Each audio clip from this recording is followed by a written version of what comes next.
And boom! Should I not be high doing Hey, Twitch and YouTube, glad you caught that. Hi, it's Mr. Commodore number 5 here, and who the hell are you, you criminal breaking into my podcast I basement? I have been told that I go by Sir Nathan, which is and it's very exciting to be here.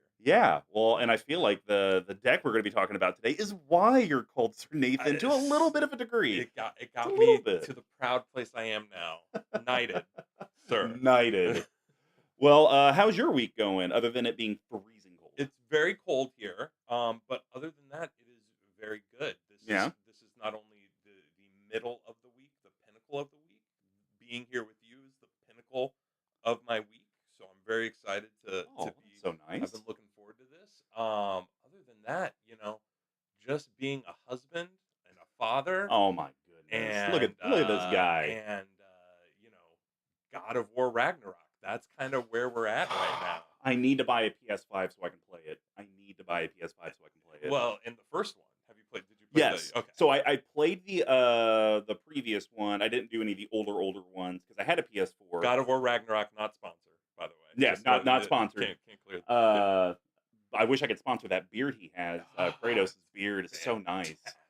Fantastic. But no, our Mr. Magoo, who does a lot of the artwork in Mhm. conjunction with Marketing Ross, was doing a bunch of commission pieces. He's a great friend of mine, moved to Seattle, and I said, hey, because he was playing with my PlayStation. He's like, oh man, I wish I had one. I was like, well, I've beaten every game. I'd already beaten Ghost of Tsushima, Spider-Man Yes. 4, God of War, whatever the Those are previous the ones. ones.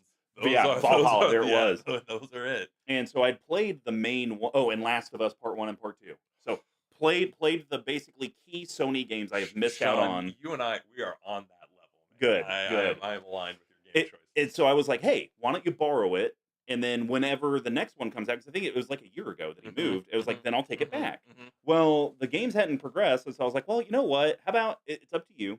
If you want to keep the PlayStation, just keep it, and we'll just consider that your payment for doing the work. And he's like, bet, done. I've been playing it nonstop. It's great. Yeah. So now I need a PS5, but Yes. as the community knows, I just got married. So now it's how do I go convince my wife to go spend $500 on a PS5 when I'm Right. spending like $200-300 every month or so on lightsabers? Right. Kind of hard to Right. justify. Right. Well, could you abstain from lightsabers for like 2 months? I think she would like me to abstain from lightsabers for the foreseeable future. Is I think the bigger problem here. Honestly, there is not one dark part of our house. Every part of the house, Sean, I need you to understand, honey. I love you, but every part of this house is lit neon blue and green. We have enough lightsabers. Well, what I may end up doing is I have these 40K premium decks sitting there sealed in my magic cave, and I think a few of them are worth several $100s. I may see if I can just sell those off and then buy a PS5 with my winnings from that. That's kind of where my logic is going. Because now I'm getting alerts. You can just buy a PS5 from Sony Direct, and it'll ship next day. Yeah. I I had to get mine off the back of a truck. That's how I had to do my Switch. 2 years ago. Like right when they came out. I had a friend who's like, I got one. I got you. And it's yours if you don't ask questions. Yeah, that happened with a MacBook with me when I was younger. We just won't go there, though. Yep. Oh my gosh, that was the sketchiest thing I've ever done in my life. But we are here. We are excited. It's a Brews and Patrons episode. We hope all of you that are tuning in enjoy it as well. Sir Nathan, should we get this party started? I couldn't be more excited to do something. All right. Well, we're going to start that. recording in 3, 2, 1. Pretend dance.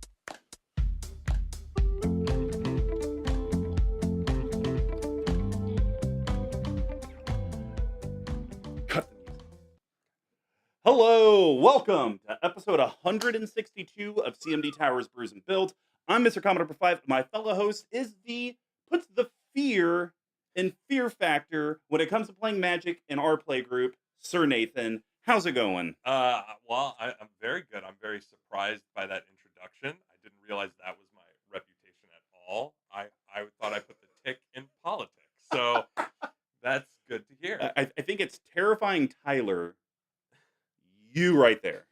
It used to be Really? me, but I think you've I don't overtaken think me as that the scary and one. that is so fascinating that you say that. Like I'm actually really flattered because I still view myself as the newest and most inexperienced member of this play group. Oh, wow.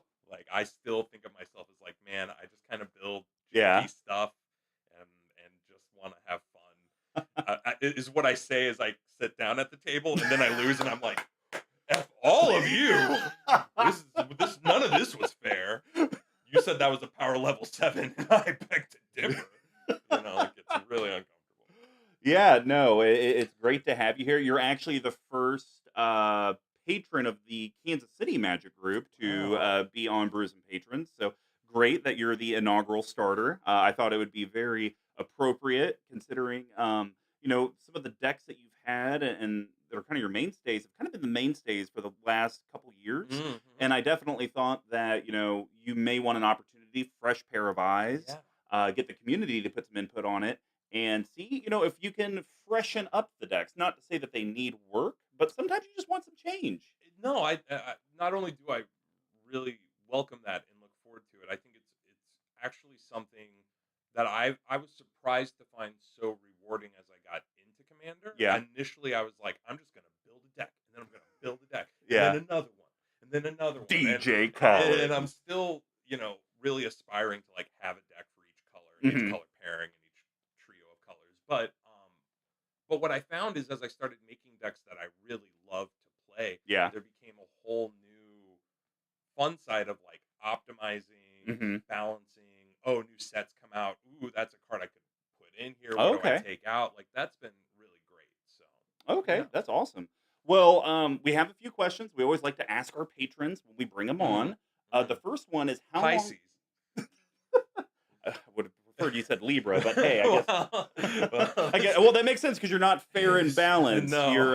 no, I'm a fish. I was gonna say stinky fish. Smelly fish.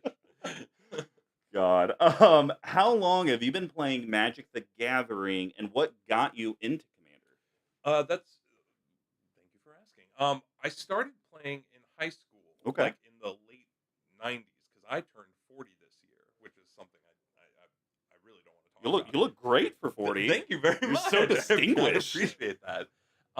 So I got into it then, and just it was stuff to play. Yeah. Honestly, like I was a big theater kid, so it was something to do in between scenes, or just backstage, or like during dress rehearsal when you're not doing anything, Hmm. and it was very casual and a lot of fun. 60 card, didn't know what I was doing, Sure. and just having fun. And then as I went to college, and I shouldn't say I stepped away from it. It's just like I went to college, and then Yeah. it's just I didn't have that, and I was doing other things. And it was really at my job where I encountered a friend of the cast. I don't know what your name is, but Mark. Kevin. Oh, Duff Man. Duffman, thank you. Yeah, Duffman. I encountered Duffman playing Magic with some guys, Okay. and I was like, "Oh snap, that's Magic the Gathering!" And there was still 60 card, Yeah. but he brought a commander deck, and I immediately felt like this is what Magic the Gathering should be. Yeah. And I know that's not a universally shared opinion, and that's Sure. totally cool. But for me, building a deck, having it themed around a single card, having Hmm. singletons made each card feel really Oh, special and absolutely. unique, and made it feel real, like this is a character within the narrative of my deck. Yeah. And I just loved it, and it became a real fun way to kind of build decks. It was something my mind could immediately understand. So. And I love the way you describe that because that's honestly a big reason why I got into Mm, Magic the Gathering mm, or back into it is when I got introduced to Commander from BigTuck. mm. It was like, oh my gosh, there's this like one titular strategy card you're kind of theming your deck around, Mhm.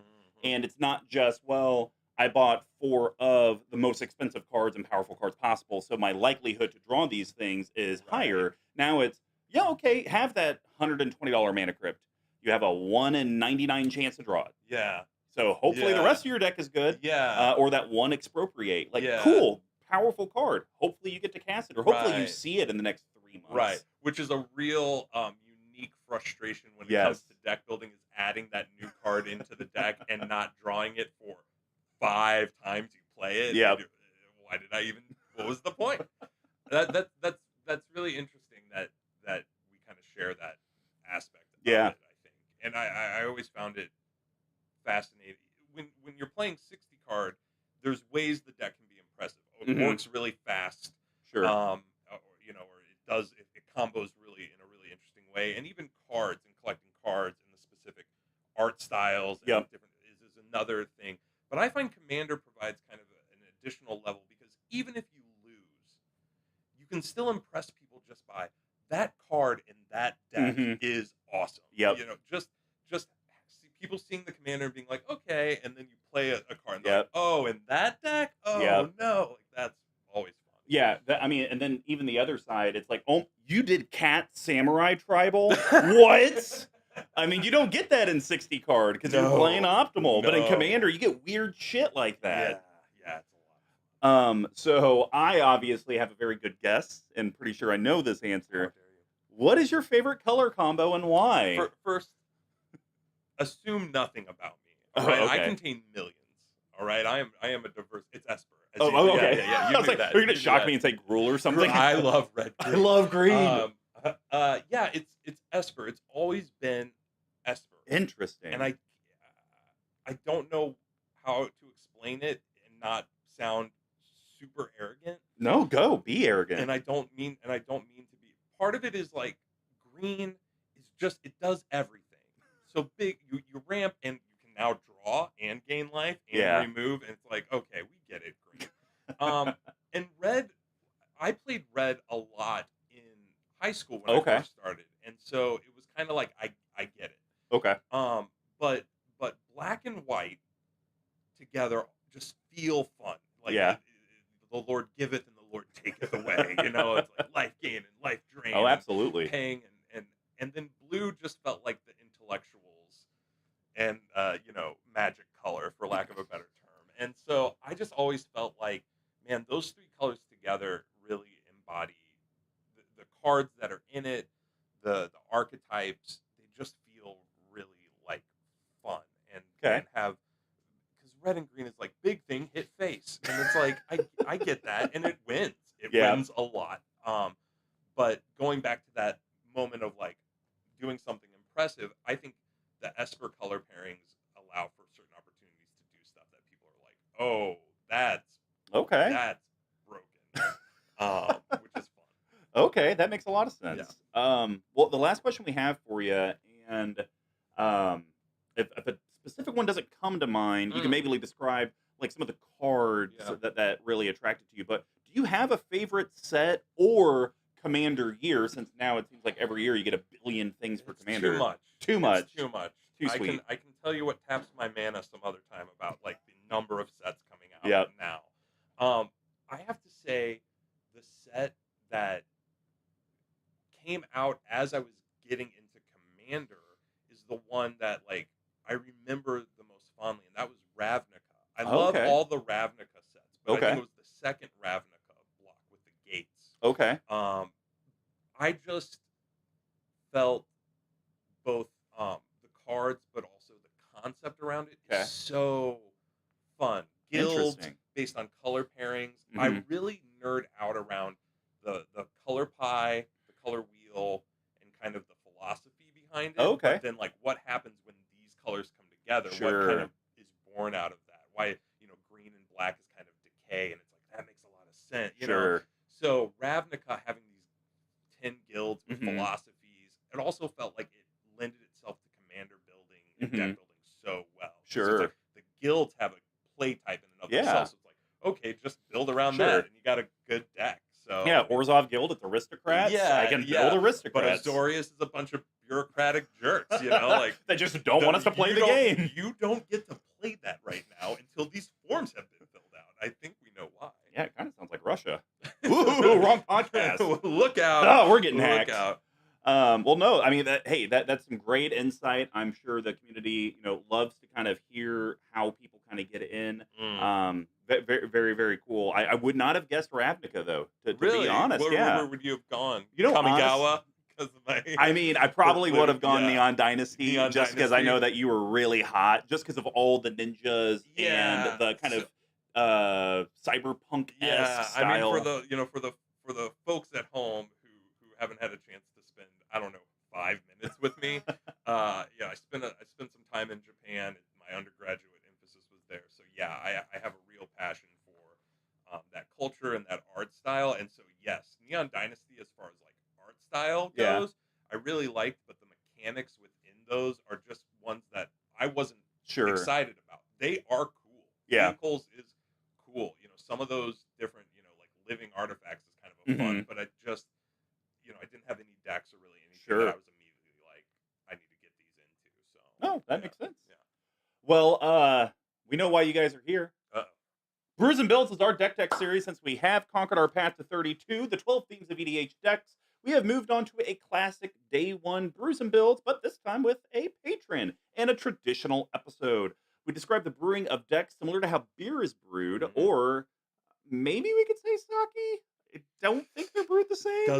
Doesn't work work. exactly like Yeah. that, but I can't tell you how seen I feel with you even trying that. I So tried. thank you. With our 4 different categories. So the first one's ramp and setting your board state. We do call that grains. And filling in for BigTuck, grains are the foundation of every beer, very much like our decks. They really kind of help stabilize and ramp into our bigger strategy while accelerating our game plan.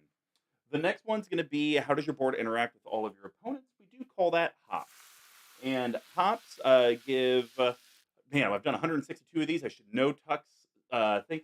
It gives it like the bitterness, it also the herbal floral flavor. It comes in a variety of strands, but also it helps kind of establish how we're going to deal with our competition. It's going to help us deal with our opponents, maybe what they're trying to do to us or what we're trying to potentially do to them. And then how does the deck actually close out and win? We do call that yeast. And yeast are microorganisms that help ferment and kind of get the beer to its alcohol level. And with our decks, yeast are going to help us close out, win games, or just accomplish our overall strategy. And then we do have shenanigans. This could be pet cards, kind of fun things that are just synergistic that maybe don't quite fit, but maybe they kind of do. We do call that spice. And not every deck is going to have spice, just like not every beer is going to have spice. So a lot of times, we just kind of maybe it's putting chocolate into a chocolate ale or into an ale, or putting a habanero pepper into a stout. Some weird little things like that. Keep it with the seasoned pumpkin. Yeah, there we go, Yeah. pumpkin. Which I don't understand all the pumpkins shoving up butts memes I keep seeing. We are consuming different content. Yes, we are. And then to cap off the episode, we do have a bottle capping, and this is going to consist of Sir Nathan and I's 3 cuts and adds to the deck that'll be under $5, under $50, and a no budget recommendation. We just can't talk about mana only lands. So without further ado, let's get brewing. Nathan and I were talking about what type of deck he should bring, and I thought Conrad doesn't care. You broke your elbow would be a good one. So, Sir Nathan, this being your deck, why don't you read who Conrad is and does, All right. and then maybe tell us A, why you chose to build around him, B, what have the iterations gone through over the years, and C, why is he still like your number one favorite commander? Because I definitely feel like it is. Yeah, happy to. So it is Sir Conrad, comma, the Grim. And it is a dude carrying a glowing skull on a horse. He is a legendary creature, human knight. Whenever another creature dies, or a creature card is put into a graveyard from anywhere other than the battlefield, So gross.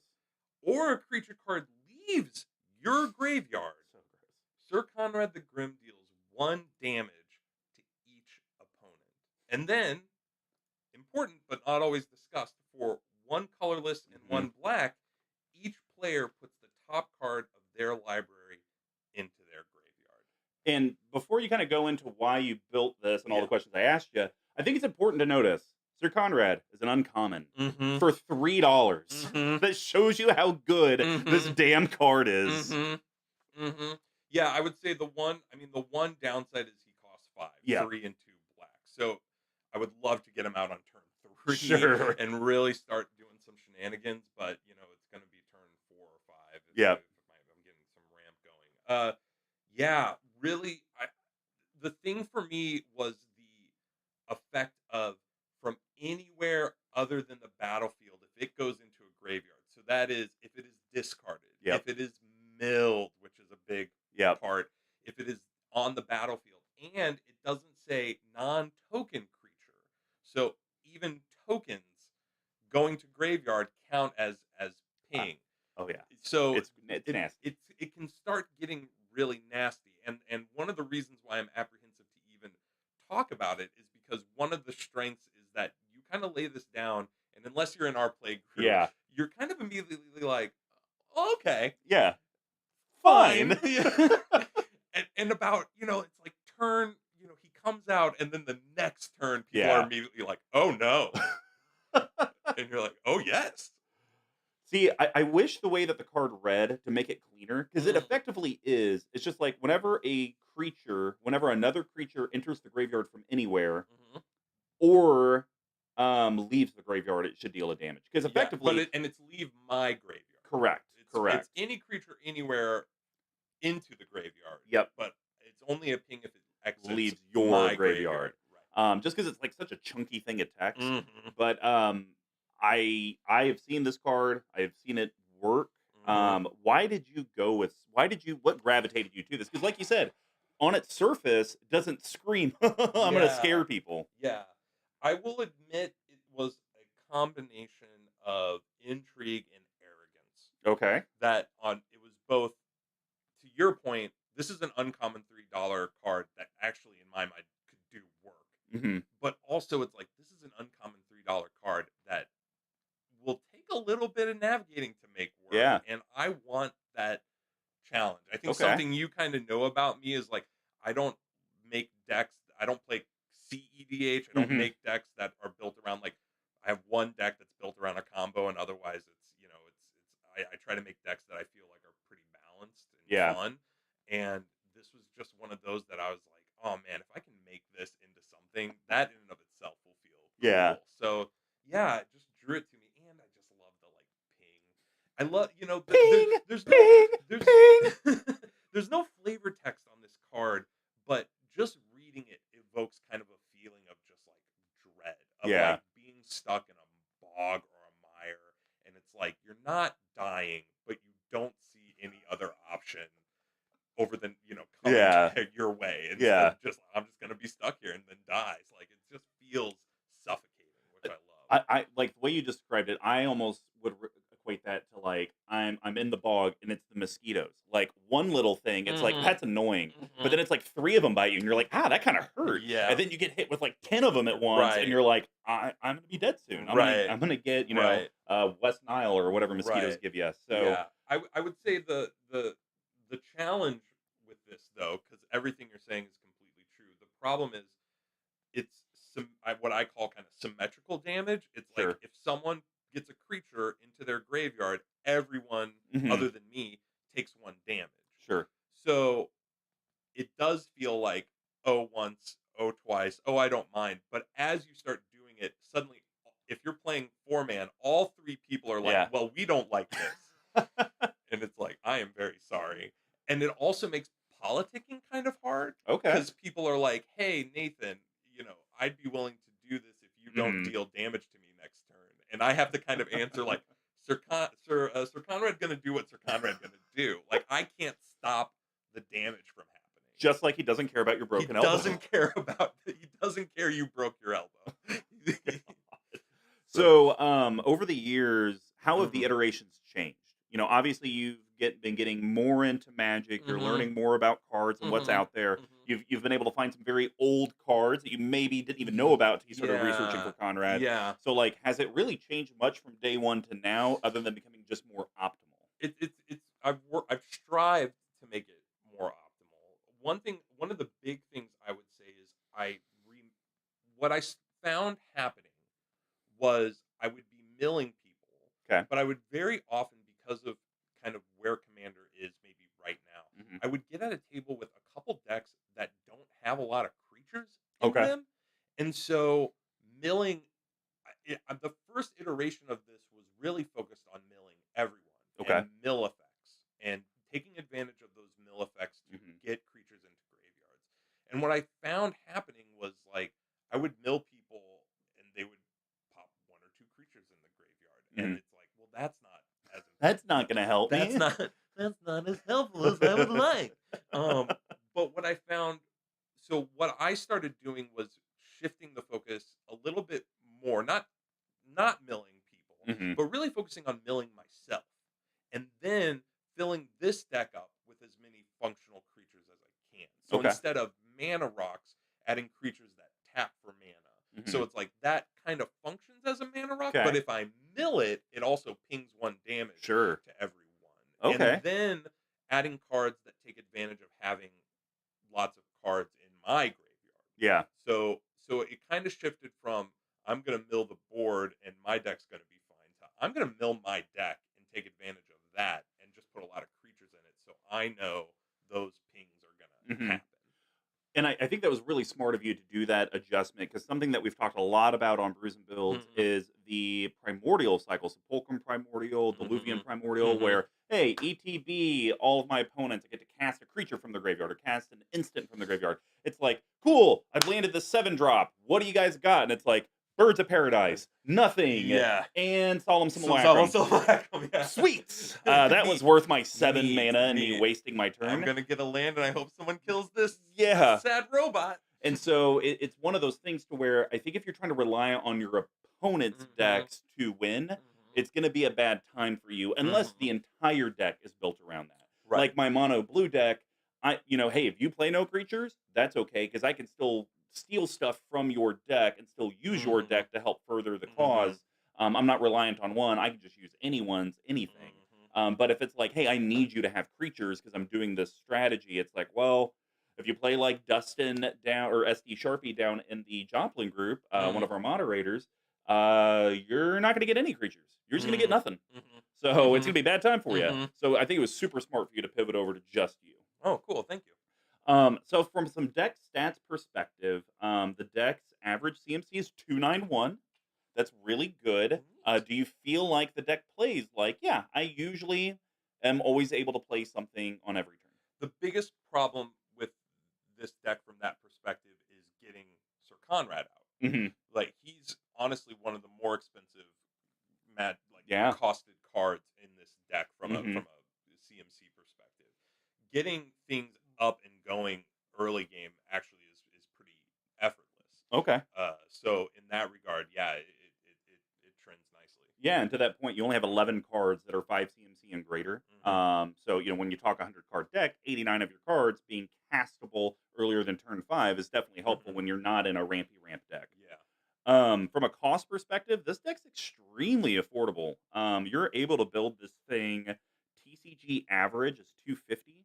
The Hmm. low though is 170. Yeah. So I mean, if you guys felt like this deck would be something you're interested in, or would be fun to play in your own play group, you could easily put this thing together. And I mean, that's shocking because Yeah. usually stronger Yeah. decks, it's like, all right, it's gonna be $500 Yeah. minimum, Yeah. And especially another with the inflation. Yeah, it's yeah, yeah, right now. Yeah. And if you want opportunity to play this deck or play against this deck, might I also throw out just invite me to your play group Yeah. and then I'll bring it. There And you then you go. can play it there. Do you still have your spell table set up at home? I do. There we Well, go. I still have a computer with a camera and a desk, so I'm 2 minutes away. And then I think the last thing, and I always find this interesting, the Mm, deck is rated at 54% competitive, which interesting. in theory would mean it's a 5 out of 10, which Oh. I vehemently disagree with. It is Oh, okay. not a 5 out of 10, That's fair. but it's not a 9 out of 10 either. I It's mean, not. I'd put the Conrad deck because of how slow it starts Mhm. at like a 6.5 to 7. I think that's a very fair. And I love that. I think you and I would hope you would say, the decks I build are purposefully at Yeah. about a 7. Yeah. Like at 7 rounds out. I have 1 or 2 decks that seem to be kind of 8s Hmm. by accident, just through like Sure. optimization. They kind of got up there, and I have the rest of my decks feel like 6s. So Gotcha. yeah. Yeah, and I think when you think of like to me when I think of a 7, or we'll put it this way, when I think of an 8, Hmm. it's like you could probably sit down at a very high powered table, not because I think there's a difference between high powered and CEDH. So we'll just say a high powered table. You can sit down in the high powered table. You may not win, but Yeah. you'll be able to hold your own. Hmm. So I usually feel like whatever power level you're at, you could probably go like 1 or 2 levels up, and you're Hmm. usually okay. Hmm. And I would say your Conrad deck could probably hang at a table with 8s and 9s. May not be the greatest show because of the slowness, but I think it would still be fine, and it would still contribute I really, really well. I think with your help today and the help from Oh, the community, oh, I think we can get there. God, Because listen to just that going through plug. this process, I immediately was like, "There's changes that can Yeah. be made to this that I think would really improve it." So I'm thrilled. Awesome. Yeah. Well, before we dive into the deck, we would love for you guys to check out our amazing patron community at patreon.com/CMDTower. Obviously, if you want to be on the cast like this guy, and like we've had other patrons in the past from the that are more remote, come on, you can talk about your decks. We have levels that start at just $3, and they go up from there. We do have certain levels where you do get merchandise, whether it be coins or playmats, things like that. And honestly, just everything you guys do there helps us get the improved microphones, be able to get the soundboards, and try to provide better content for you. So anything you guys could do, we'd greatly appreciate it at patreon.com/CMDTower. As a patron, I have to say, well worth the price of admission, Oh, thank you. and you know, you'd be passing good vibes along to some really amazing people. We do So love good vibes, yeah, yeah, especially when they come with combos. yeah. So let's start with the rant and grain section. Okay, And Sir Nathan, I would like you to start with this being your deck. okay. If someone was going to build a Conrad deck, Mhm. what's the first grain or kind of early board state card you think it's like, man, you gotta have this in here? Uh, I'm gonna start, and I'm gonna start with a little card by the name of Milliken. Milliken. Milliken. Okay. This card has done some work in this deck. So Milliken is 2 colorless. It's an artifact creature construct. It's a 0/1, and it says tap. Put the top card of your library into your graveyard. Add 1 colorless mana to your mana pool. So this is an example of just a 2 cost kind of mana rock. The Hmm. disadvantage being you don't get to tap it when Immediate. Yep. immediately. Um, Late game, it becomes a body that you can use to block. Sure. And once you get Sir Conrad out, you're tapping for mana and milling your card. Yep. And again, I would say getting the way this deck is I've tried to build it is like getting cards into the graveyard even with Sir Conrad not out isn't Hmm. bad. Okay. There's strategies to be done there. So it's really just done. It's a great little way to get 1 colorless mana and start filling up your graveyard. Yeah, and I fully concur with that. I actually run Milliken in my Demir. Oh, I forget what the mechanics called off the top of my head. Where effectively you kind of myriad, you exile a card from your graveyard, create 3 copies. They go smack, and then you got to sacrifice Yeah, them. yeah, yeah, yeah. My Arami deck. Yeah, And so, and I use it in there. Kind of, I mean, I don't get the ping damage, but for me, it's like I just want to get the creature in the graveyard, so Right. then that way I can put 3 copies out Right. and start kind of hitting face. Right. Milliken is a super under the table card. Nobody will ever use removal for it Right. because it's just silly to use removal on a Milliken. Yeah. Yeah. It's a 0/1. It just starts out so harmless. But when Mhm. you start tapping it to play a card and then everyone Mhm. takes 1 damage because of it, Yep. it starts getting a little annoying. So the first green card I wanted to talk about is a very popular card in Magic. So this will not surprise anyone. Crypt Gas, Yes. I think, is amazing in this deck, but Yes. because it has modality, and I've seen how Sir Nathan has used this card Mm. as a mana dump in late Mhm. games when you don't have much to do. Mhm. So Mhm. Crypt Gas is 3 colorless black, creature spirit. It's a rare. It's a 2/2. You can get it for a little under $10. One of your more expensive cards in the deck. Yeah. Whenever you tap a swamp for mana, oh gosh, it's mono black. How would I ever do that? You get to add an additional black to your mana pool. But Yes. here's why I like the card, and I wanted to highlight it. I mean, the double mana is great because we already talked about how you don't really have true ramp in Mhm. black. Mhm. But extort. Whenever you Mhm. cast a spell, you may pay Orzhov. Now, this is reminder text, so that's why you're allowed to have it in a mono black deck. So in here, he's just paying black. If you do, each opponent loses a life and you gain that much life. I can tell from firsthand experience with this deck specifically, when it comes turns 6, 7, 8, and Sir Nathan's like, okay, well, I'll just play this. Yeah, I'll pay 1 and extort. Okay, I'll play this, and I'll pay 1 to extort. And then we're getting the Conrad ping effects on top of it. Mhm. A lot of times with Crypt Gas and Extort and Conrad on the battlefield, each of Sir Nathan's turns, each person's going to minimum lose 4 life. Yeah. 2 creatures are going in the yard or leaving, and 2 Extort triggers are probably going on, and you gained 6 life from that. Which I think you know very well. I love. Yes, you do love. What people may not know is that when I'm not playing Sir Conrad, I'm probably playing some form of life gain deck. So yeah, that added effect, and I love that it helps itself utilize that effect because it's doubling the mana you're getting from your swamp. Yep. So it's like, well, yeah, I can play that. I do have a little extra mana, so That's a might great as well point. extort it. Yeah, and mono black's not one of those colors where you're gonna have like a traditional like mana saver, like think your Krufix, God of Horizons, where hey, your unspent mana just becomes colorless at end of turn. Or your Omnath Locus of Mana. Oh, we'll just keep your green mana for as long as you want. Black's like you got to use it or lose it. Yes. And so, hey, if I can, even if it's just one extort trigger per turn, that's still an additional 3 life you gained, and you still made your opponents each lose 1. So it's wins all across. Yeah. Well, what's your next green card? All right, the next one, wrong in there, is That's what I said. Eye Collector. Yikes. Eye Collector. Eye Collector. Eye Collector. Okay. Let's talk a little bit about Eye Collector. Okay. This is the card reads Eye Collector. It costs 1 black mana, just 1, for a creature fairy, flying 1/1. Whenever Eye Collector deals combat damage to a player, each player puts the top card of their library into their graveyard. Here's the thing: getting this late is great. Yeah. You get it out. There's always someone open to 1 damage flying. Always. Like I've never been in a game where everyone's got a flying defense thing. It's like you can always get it in somewhere. But even early game, not only has this pinged people for 5 damage unanswered, but that means every person has milled 5 cards, which at a table of 4 players, including myself, is 20 cards into graveyards. And I have seen people lose their mind at the cards they have had to mill just from Eye Collector early game. It's just one of those things that like early game it disrupts, mid game it totally works with Sir Conrad. Yeah. And then again, it's a 1/1 flyer that I can just chump in front when need be. I mean, this honestly reminds me of the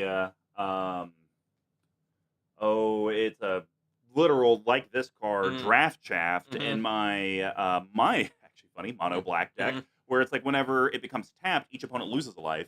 Right. And then I get to ping someone for 1 because it hits them for 1. So it's like this little like nonsense 1 drop 1/1. Yeah. By the time they actually can get rid of it, has impacted the game so heavily. Yes. And it's like, yeah, you individually might not feel your hand was cut off, but it's like if we put all of your hands together, you guys all have some pretty deep cuts. Yeah. Because throughout, I have in both examples, it's like you've collectively milled 20 cards.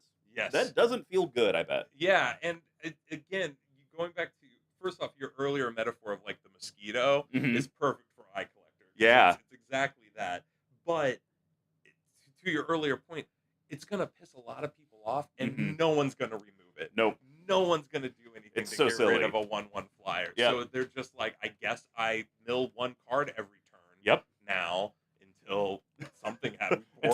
until Conrad do us part. Yeah, until time in memoriam, I guess. So yeah, it's just one of those. I chose it because it's a perfect example of just an inexpensive blow to the ground, but in this deck, it does work. Awesome. Well, my next green card, it's great early because it's giving you resources for just playing the game. But the thing that I like the most about it is that, once again, it's modal. It's great for your early, and it's amazing in your mid-game. Ophiomancer is banana hammock, or I should say banana spider or snakes. 2 colorless black, creature, human, shaman. It's a rare. It's a 2/2 for 650 to 750, somewhere in there. At the beginning of each upkeep, and that does include your opponents, which is the stupid part, if you control no snakes, create a 1/1 black snake creature token with Death Touch. So I like this in the grain because a lot of times the way that black accelerates early is you got to sacrifice a creature. Hey, cast this, you could draw 2 cards, but you got to sack a creature to do so. Or hey, we're going to give you mana, but you got to sack a creature. Ophiomancer is just going to churn out these snakes every single upkeep. And then your hop section gets applied because, well, you got a snake with Death Touch. Who's swinging at you with a snake with Death Touch? Right. And this deck is slow, so once people know who Sir Nathan is and what this deck does, they're like, okay, Conrad comes down turn 5. I got to do as much damage as I can turns 1 through 4. Right. Well, it's kind of hard on turn 2 or 3 when you have Death Touch snakes, and you can't even say, okay, BigTuck, you swing it through Nathan, he'll be forced to block, and then Mhm. Mr. Combo can get in, and it's like, okay, that's true, but I'm gonna have another snake for you. Right. And then your late game, as long as you have your sack outlet, it's kind of like my Shirai deck. Every single opponent's turn and your turn, you are Mhm. causing them to lose life, and that is just putting them on tilt. Yeah. This is a perfect example of a card that I added into the deck, like, months ago and have yet to play it. Oh Yeah, no! yeah, I know it's in there. I even have a cool little, We got a little snake snaky snake. token, like, for it, and, I've yet to actually utilize it. Oh my So gosh. I am, just hearing you describe what it can do, It's it so makes me powerful. I'm so looking forward to that day that Well, I draw it. hopefully you'll get to see it maybe before the end of 2022. You Maybe it's a know? 2023 thing. Yeah, yeah, when is the year of the snake exactly? So Well, what is your last grain card? So I think this flows really nicely from your last card Okay. because it is reassembling skeleton. Okay. So I couldn't agree more that having something that you can sack Hmm. and two abilities, two effects to gain a little benefit is super valuable. So reassembling skeleton is one colorless, one black. It's a creature skeleton warrior uncommon, and it is a 1/1. But for an additional one in a black, you can return reassembling skeleton from the graveyard to the battlefield So tapped. good. So this is again just early game. It's just I can just keep pumping it out, Hmm. chump blocking, which, as you said, people know what they're dealing with. Sometimes they get a little handsy, and you gotta be like, oh, I gotta keep blocking here. It's a double ping when Sir Conrad is out because Yep. when it dies, it pings everyone. But When it when I bring it leaves, out of my yep. graveyard, it pings everyone, and it is just the perfect kindling for the fires I want to start with my cards with sacrifice effects. So. Well, and I don't know if you've ever done this or Mm, try to, but mm, that's part of an infinite combo. mm, As long as you have some altars in hmm the deck, not spoiling things, but if you have the ones that can produce black, Right. and then there's cards that when creatures leave the graveyard, you get a bat with it. Not sure if Yes, that's in here. it So then it's is. effectively with those two cards and that one Yes. altar, you just Yes. go infinite. Yes. And the cool thing is that reassembling skeleton is such an older card. It doesn't have the only once per turn Right. or only sorcery speed. It's Right. just always instant speed Right. whenever you freaking feel like it. Right. Right. And that's just having something that is good in your early game, but then also can be an infinite combo in the late game. I mean, Yeah. that's pretty hard to find, and I Yeah. think that's really cool synergy. Seeing again that kind of I tried to build this deck to kind of evoke that like drowning in a Hmm. fog kind of feel. And not it is so funny. It's just reassembling skeleton. It's just It's 1/1. And to just see people go move to my instep and before it's my turn, I'm gonna pay 2 and bring reassembling skeleton out and then untap it for my turn. And they're just like, oh, it's like, oh, it's gonna happen. So, Well, and part of that combo mm, would be my final grain card, which is yes. Pitiless Plunderer. Oh, it's so Three nice. colorless black creature, human pirate. Why do I keep picking your expensive cards? 1170. I think it's really interesting that you picked 3 of the more expensive Yeah, grains, and I picked the 3 kind of like I think kind of under the sure. table like value to this deck. So yeah. And so it's a creature, human pirate. It's a 1/4, and of course, everyone's favorite mechanic, treasures, because we don't have enough treasures. But Uh, this is more of the OG treasure, so that's yeah. all right.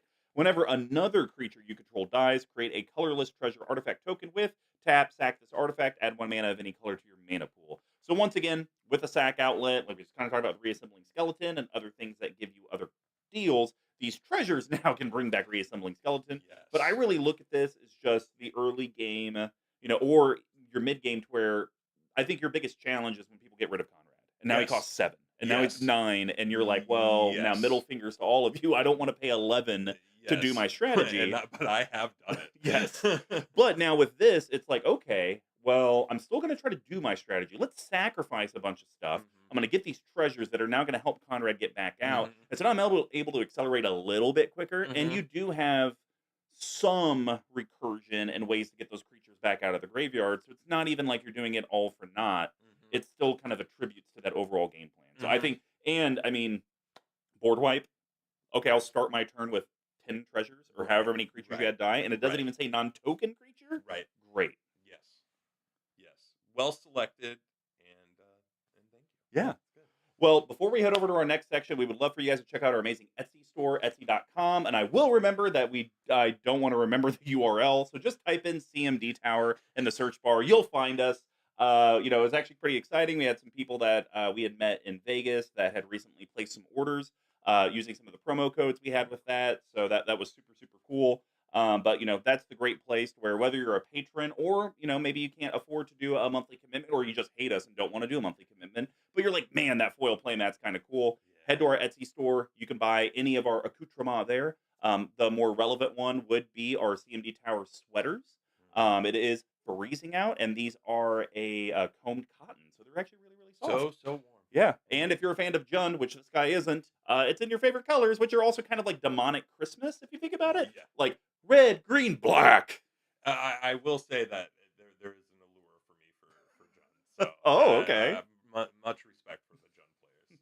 So anything you guys could do, we'd greatly appreciate it. But now we're gonna head over to the hops, The hops. and I will start that section Okay. with probably one of the more frustrating creature cards that anyone can have in a deck where they're sacrificing stuff. I think I know where this is going. So it's a flying vampire. Butcher of Malakir Mhm. is one of the most frustrating cards in Mhm. Magic. Mhm. 5 colorless blacks, one of your more expensive mana ones. Yep. Hey, it's 17 cents. I picked a cheap card. There you go. Vampire Warrior, it is a rare and it has flying. Whenever Butcher or another creature you control dies, each opponent has to sacrifice a creature. And I mean, I can tell you firsthand with my Shirai deck, or any type of where you're sacrificing multiple times, it literally gets to the point where your opponents can't do anything. Yes. And it's like, okay, cool. Like, go ahead and play some stuff. Do it. Yes. I dare you to do Yes. it. And the thing that makes Butcher frustrating for me is like Dictate of Erebos. Also, hopefully that wasn't one of yours and I spoiled it. Mm. But it's an enchantment. Enchantments are harder to get from the graveyard. Mhm. Creatures are so easy. Yes. So it's kind of the both sides of the coin to where, yeah, this is a very easy card to remove from the battlefield because it is a Yes. creature. There's a lot of removal, a lot of board wipes, but it's also one of the easier cards for you to get back into the game and start that damn train over again. Yeah. It's again another card that in the right board state can suddenly become like oppressive. Hmm. And with the right cards in hand can just keep coming Yep. back. It's rough. So It is very rough. yeah. Just the way your mother likes it, Trebek. Yeah. Bazinga! Never met my mom. So, Sir Nathan, what would the first hop card you'd like to highlight is? So I'm gonna go a kind of different direction. Okay. So I really love Butcher Malakir, Dictate of Erebos, but the challenge with those is sometimes you're playing against a deck with so many creatures that making Oh. people sack a thing is kind of like, okay, Yeah, I guess sure. I'll lose one of my 1/1 goblins. I'm Mr. Dumb. And so you suddenly are like, how can I handle a very like wide low to the ground? Okay. And so I would like to introduce a card that I've come to just love, Necroplasm. Necroplasm. Okay. Necroplasm. It is 1 colorless and 2 black for a creature ooze. At the beginning of your upkeep, put a +1/+1 counter on Necroplasm. At the beginning of your end step, destroy each creature with a converted mana cost equal to the number of +1/+1 counters on Necroplasm, and also dredge 2.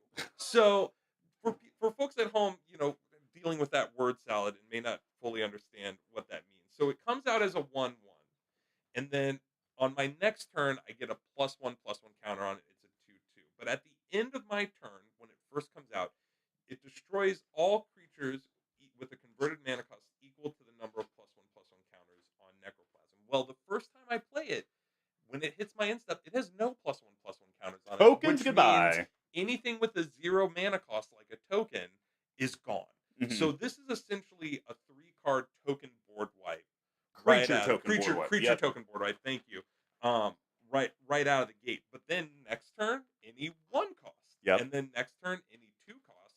And then next turn, any 3 cost, which it is a 3 cost. So then it would die. Then it dies. But it has dredge 2. Getting it back. Getting it back. And for those who don't know dredge, if you draw a card, instead you may return this card from the graveyard to your hand and put the top 2 cards of your library into your graveyard. Guess what I want to do anyway? Yeah. Put cards from the top of my library into my graveyard. So it's just one of those, again, that like people who are playing token creature decks immediately start politicking. Like, does Mhm. anyone have an exile? Can anyone exile this thing? Can anyone get rid of this thing? Um, and it's just one of those cards that people don't always immediately get Sure. it. You play it and they're like, "Oh, okay," and then all of a sudden they're like, "Wait, what?" And that's a fun feeling.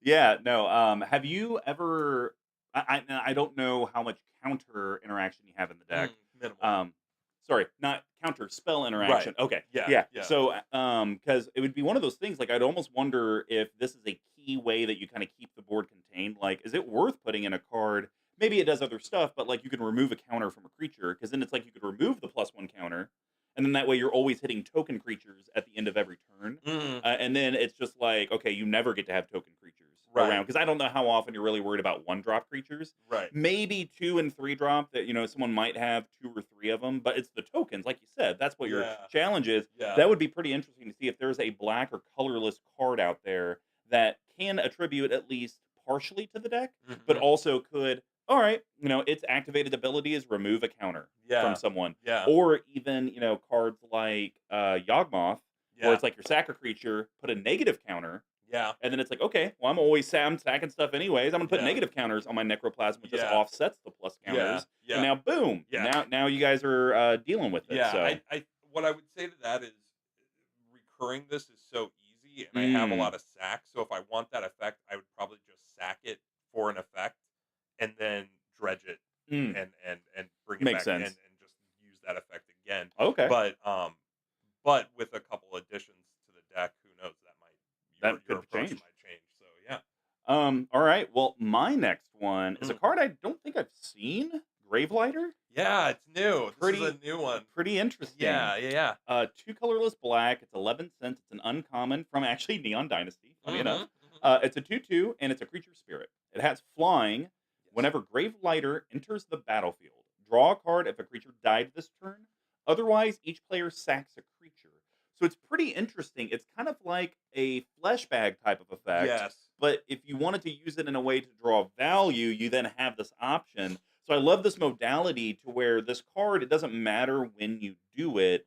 It's like, what effect am I going for? Do I Right. want you guys to have creatures die, or do I need to draw a card because I've been drawing lands for the last half hour? Right. Yeah. I love options Yeah. on a card, and this certainly has that. It definitely fits in that block. If you look at the deck list, I do have the 3, like the Fleshbag Yep. Marauder, anyone that's like when this enters, each player Yep. stacks a creature. Like, that's a lot of the way I kind of control early game board state with this Mhm. deck. But yeah, once you get Sir Conrad out, that's everyone takes 4 damage. Yeah. Which is insane.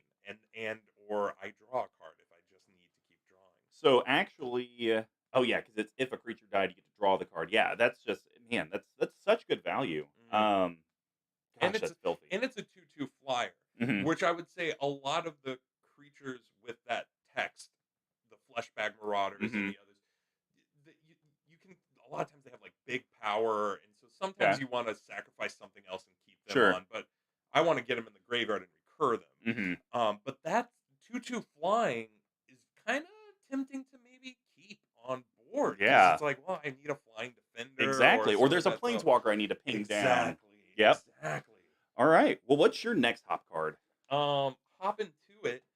Let's talk a little bit about the Priest of Forgotten Gods.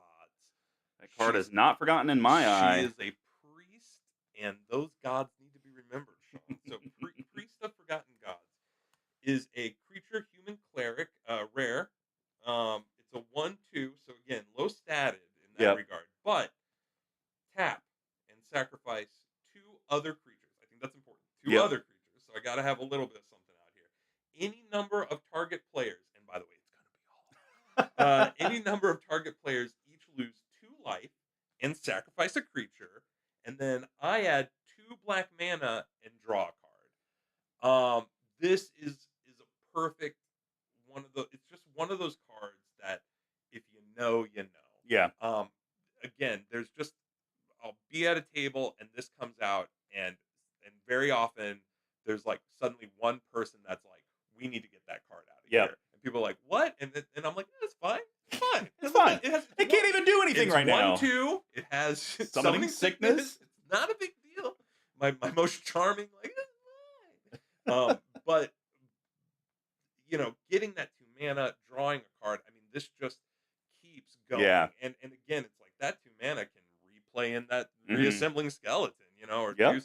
do some work, and, Well, and you might have used Reassembling Skeleton as one of the 2 to sack, exactly. and now I got the mana, now I'm To bringing bring it it back. back. Yes, Mhm. exactly. And those first 3 cards I mentioned are low to the ground, but like, yeah, Milliken, maybe it's just not doing work anymore. It's out of here, and I've Yeah. just made everyone lose a card Sure. or sacrifice a creature, and I've got a little bit of both draw and ramp, which is Yeah. amazing. And again, when Sir Conrad is out, I've sacked 2 creatures. Everyone else has sacked 1 creature, so that's 5 damage on top of the 2 damage. So Yep. everyone's losing 7 life by this one card's effect. Yeah. And that's 21 damage on the board. That's kind of busted. So Yeah. it's That fun. and you drew a card and gained 2 mana. Yeah, We and forget that part too. well, we forget like what the options are after Yeah. that, right? I just stopped reading after I read my opponent sacrifice a creature. Right, exactly. And a boat's a boat, but a 2 mana and a card draw could be anything. Could be anything. It could even be a boat. Well, the last card I want to talk about in the hop section is actually, I feel, a budget damnation, but better. Oh, Because that's it's funny. great for mono black. Yep. I think Mutilate is really, really good. Yeah. This I believe came out in the 40k Warhammer. Mhm. 2 colorless black. It's a sorcery. All creatures get -1 until end of turn for each swamp you control. Yes. It's going to be probably a minimum -6, -7. Mhm. And the reason I like it for budget, it's 35 cents versus Nice. Damnation, which is probably like $10-20. Right. It's negative counters, so Mhm. it's going to get around indestructible, Mhm. and it's a static until the end of the turn. So Mhm. it's not even like, you know, oh, it got hit. Oh, okay, well, I'm just gonna blink it real quick, and it's gonna come right back. It's like, Right. well, you're still gonna get negative. Yeah. And so I think it's very powerful. It costs the same amount of mana as Damnation. Mhm. I just think it's super cool when we're able to, when we pick a mono color, like even mono white with land tax. Mhm. Land tax might not be amazing in some other decks because you have other ways to ramp, but in mono white, it's like you gotta have it. Yeah. And I feel like with Mutilate, this is kind of a mono black staple now, Yes. right? Yes. Yeah. It again.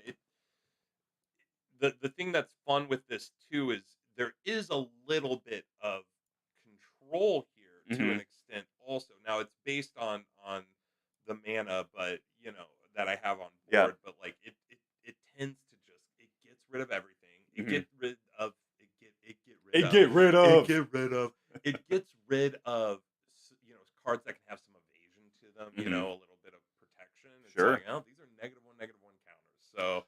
Well, and it's not counters just Well, until end of until end of turn. turn, Yeah, I'm but it's sorry. still the -1 I'm getting a little ahead aspect. of myself. So, Yeah, yeah. the -1 aspect is the powerful piece of it. Right. And I think if I could trade every destroy all creature board wipe for give negative counters or negative till end of turn, I would do that all day long. Yes. Yeah. Yes. Yes. Fuck destruction. Give Yes. me negative because that is almost unavoidable. You Yes. can't get around it. Yes. And let's be honest, how rarely are you really coming across like 12 12s and 13 13s? It's not as often as you think. Yeah. Yeah, that's true. And those are usually immediate targets for single removal. Yes. So you're not thinking I got to use a Board wipe wipe to for get rid of that. this 12 Mhm. 12. Well, what's your last hop Well, card? we're gonna go with the exact same thing. We are like-minded, but Ooh. we're gonna swap roles. And yes, you found it. It is Toxic Deluge. Oh my gosh, this So card. let's talk about -1, -1. So Toxic Deluge is 2 in a black. It is a sorcery rare. As an additional cost to cast this spell, pay X life. All creatures get -X until end of turn. Yep. So very similar to Mhm. the card we were just talking about. But 3 mana, board wipe, Yep. low to the ground, just really paying life, which for some of my decks is not a Sure. big deal. This one's a little bit more of a Yeah. big deal. I'm not gonna pay 10 into this. I mean, I guess if you're desperate or you've been extorting left and right. Yeah, it's the first off, it's an expensive board wipe, Mhm. and I'm just gonna go out and say that I haven't paid for. I have 2 copies of it, and I hadn't paid for either of them.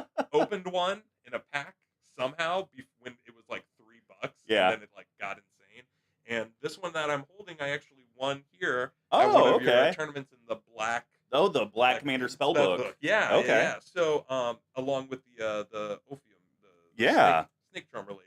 So, um, it just it does work. hmm It gets rid of obnoxious things. I can play it early on. The thing that I like about this is because you have some control over how much you're putting in. I can I can put in 3 life and oftentimes get rid of most Most stuff of the and issues. keep Sir Conrad hmm alive, which means he gets to ping all All those of that effects stuff. and not leave the board himself. Yep. Which is how I've used this kind Okay. of most frequently, like because this deck struggles with wide board Yeah. states more than like a big chunky thing. No, that So, makes sense. so yeah, it's just it's a black staple. If you can grab it, I'd say go get yourself a Toxic Deluge.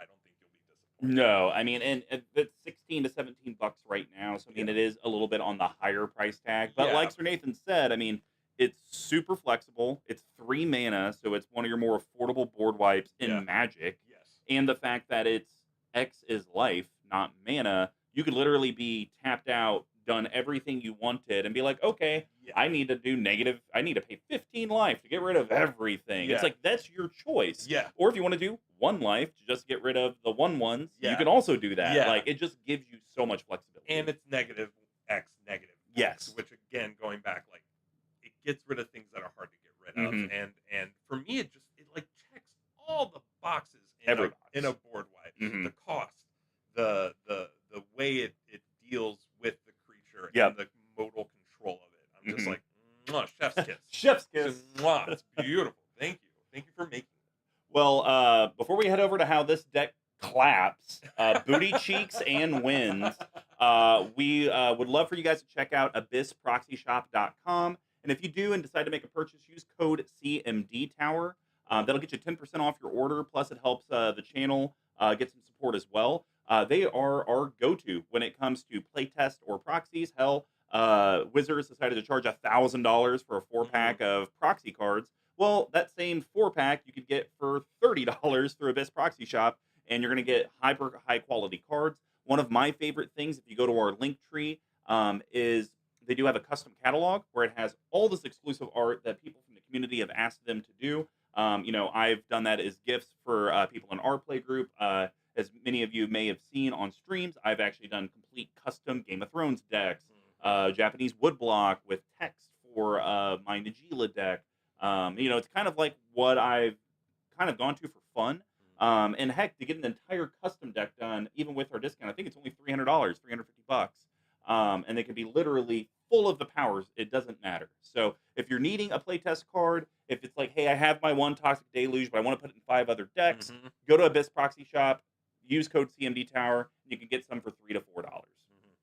Now we're going to head over to how this deck claps booty cheeks and wins. And normally I would be roasting. I'm so old. I'd be roasting our guest by having 20 cards in the game-winning category. Yet I have played this deck, and that is very accurate. So what's the first yeast card you think was paramount to your Conrad build? Okay, you know what? I feel like I'm gonna steal some thunder here. Oh, I 'cause know you I know are. you're wanting to talk about Yes. this. So let's just agree that this is our pick. Okay. Okay. I wanna hear you and your take on it so much. Okay. But to the shock of no one who has experienced this combo, it is Mind Crank.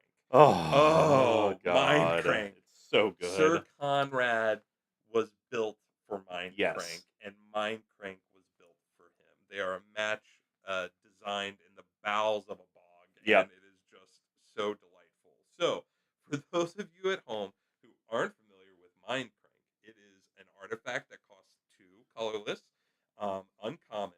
It's an uncommon artifact. Does nothing. Whenever an opponent loses life, that player puts that many cards from the top of his or her library. I can't even read it without laughing. Into his or her graveyard. Damage causes loss of life.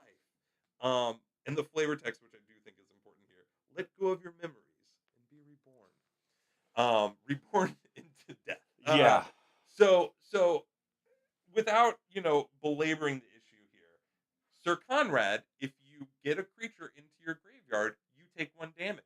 With Mindcrake, if you take 1 damage, you put a card into the graveyard. And if that happens to be a creature, you take 1 damage. But you have opponents, and that's what sucks about this. Oh, it's so fun. I want to say it was about 1.5 years ago, Collective. We were playing outside. It was a beautiful day. Oh, my God. And I want to say it was a 5-person game. One can hope. We had someone sitting at the end of the table. Yeah. And I want to say Mindcrank, Sir Conrad, one interaction went 5 minutes. Yes. Because what would happen, I think initially it was, okay, you did your Conrad thing. Okay, everyone mill 4 cards. Yeah. And it was like, okay, 1, 2, 3, 4. How many are your creatures? And I was like, okay, I had 1, I had none. Someone else had 2, 3. So like, okay, everyone take 5 damage. Now everyone mill 5. Yeah, everyone mill 5. Okay, did you get anything? No. Yes. You anything? No. Yes. Anything you? No. Yes. And then it's like 1. It's like 1. It's like, damn it. Yes. And then it went again and again and again. Yes. Mindcrank in this deck is now a kill on sight. Yes. Because it is a massive problem with Sir Conrad. Yes. I mean, it's a kill on sight if you don't like fun. But I will say, yeah, maybe somewhat naively, but I will say that period of time, while riddled with anxiety for my opponents, was also like a really fun kind of like oddly fun Russian roulette kind of situation, because it would be like one person would be like, I got 1, and then it's like, okay, so then everyone's like flipping 1 card and being like, no, and then it was like, yeah, it's like awesome, and then but then there was that moment where everyone was like, no, and it was like, we did it, we did it, guys. And then I want to say you immediately followed that up with like, okay, let's do it again. What I did was I immediately followed up with, well, I'm going to pay 2 into Sir Conrad to make everyone build the top card of their deck, including me. Yep. And I will probably, at least I will hit a creature, more often than not. So yeah, it's I get it. And I recognize that my days of convincing people it's not a big deal, especially after this, are probably past. Yeah. This podcast may have killed this deck, honestly, but it is. If I can sneak it out, if I have a tutor effect, this is like one of the first things I go get. And the thing is, it's lower costed than Conrad, so I think the temptation is oftentimes to play it if you have it first. But the best way to do it is wait until you get Sir Conrad out, then play it, and then its effect just starts. And then just go. And even if you get 1, I promise you, 1 turn with it, it's gonna wipe out some stuff. So some people. The next one I wanted to talk about is a card that pairs very well with this. It's one of your older cards that you found. 1-drop enchantment, Tortured Existence. Is so dumb in a Conrad deck. And you can still get it for $250, which is insane. So 1 black enchantment, pay a black, choose and discard a creature card, Conrad trigger. Yes. Return target creature card from your graveyard to your hand, Conrad trigger. And the stupid thing is that you never go down a creature. It's just, as long as you have the black mana, you can just keep cycling those same 2 creatures back and forth. And so, like with the Mindcrank, it's like, oh, we stopped. I have 2 mana. How about we just pay a black? Get 2 Conrad triggers. Everyone take 2 life. Everyone mill 2. Let's start the train again. But I have seen it similar to what we talked about with the Crypt Gas and the Exalted triggers. When you have excess mana, because it also doesn't state sorcery speed, you're like, okay, well, at the end of your turn, I guess I'll just tap 4 black and do Tortured Existence. And like, maybe you're trying to do it to get some utility, but also I feel like I've seen you just do it just to get pings, because it's like, I'm not using my mana for anything. It does present, especially later in the game, just a great place to dump some excess mana. And because you mentioned it's at instant speed, I can just hold on to the mana until it's almost my turn and then just dump it if I want. But I would also not underestimate, as I've built this deck, and hopefully as I continue to optimize it, just the value of being able to kind of choose what creatures are in your hand and in your graveyard. Gotcha. This is 1 black mana to essentially say, I've got this creature in hand that I don't think is going to be impactful, and swap it for a creature in my graveyard that will be. And having that having that choice, having that flexibility, I always will pivot towards just flexibility and options. Sure. So. Well, and then literally along those same lines, because one thing that I am guilty player about Mm, is I sometimes get resistant to milling myself because it's like, but what if I can't get it back? right. Like, okay, who cares? You can do all the milling early in the game, Yep.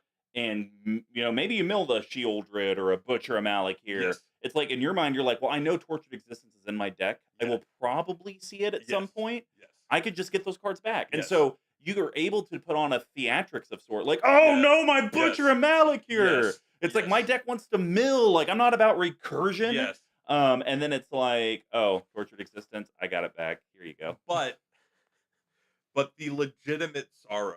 I am not kidding you. I have literally like turn 1 or like turn 2 played Eye Collector, pinged everyone for 1, everyone mill, and I milled it. I milled Oh, it. that feels And so it's like bad. it's just like, well, it's gone. And you're like, I It's can't gone. get that back. And let's take a moment and talk about the lessons we learn in life playing Commander. Okay. I think there's I've kind of learned a valuable lesson here with this, which is like, listen, I trust my deck. Hmm. I want to put things into the graveyard. Yes, sometimes I put things into Yep. the graveyard that are good cards, but if I built this deck correctly, all of them are good cards. Yep.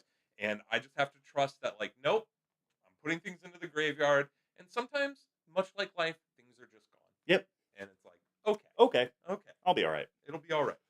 All right. Well, what is your second yeast card? Well, let's talk about one of the more higher CMC cost cards in this deck, Okay. but that it is almost an instant win with Sir Conrad Okay. in the battlefield. It is Morality Shift.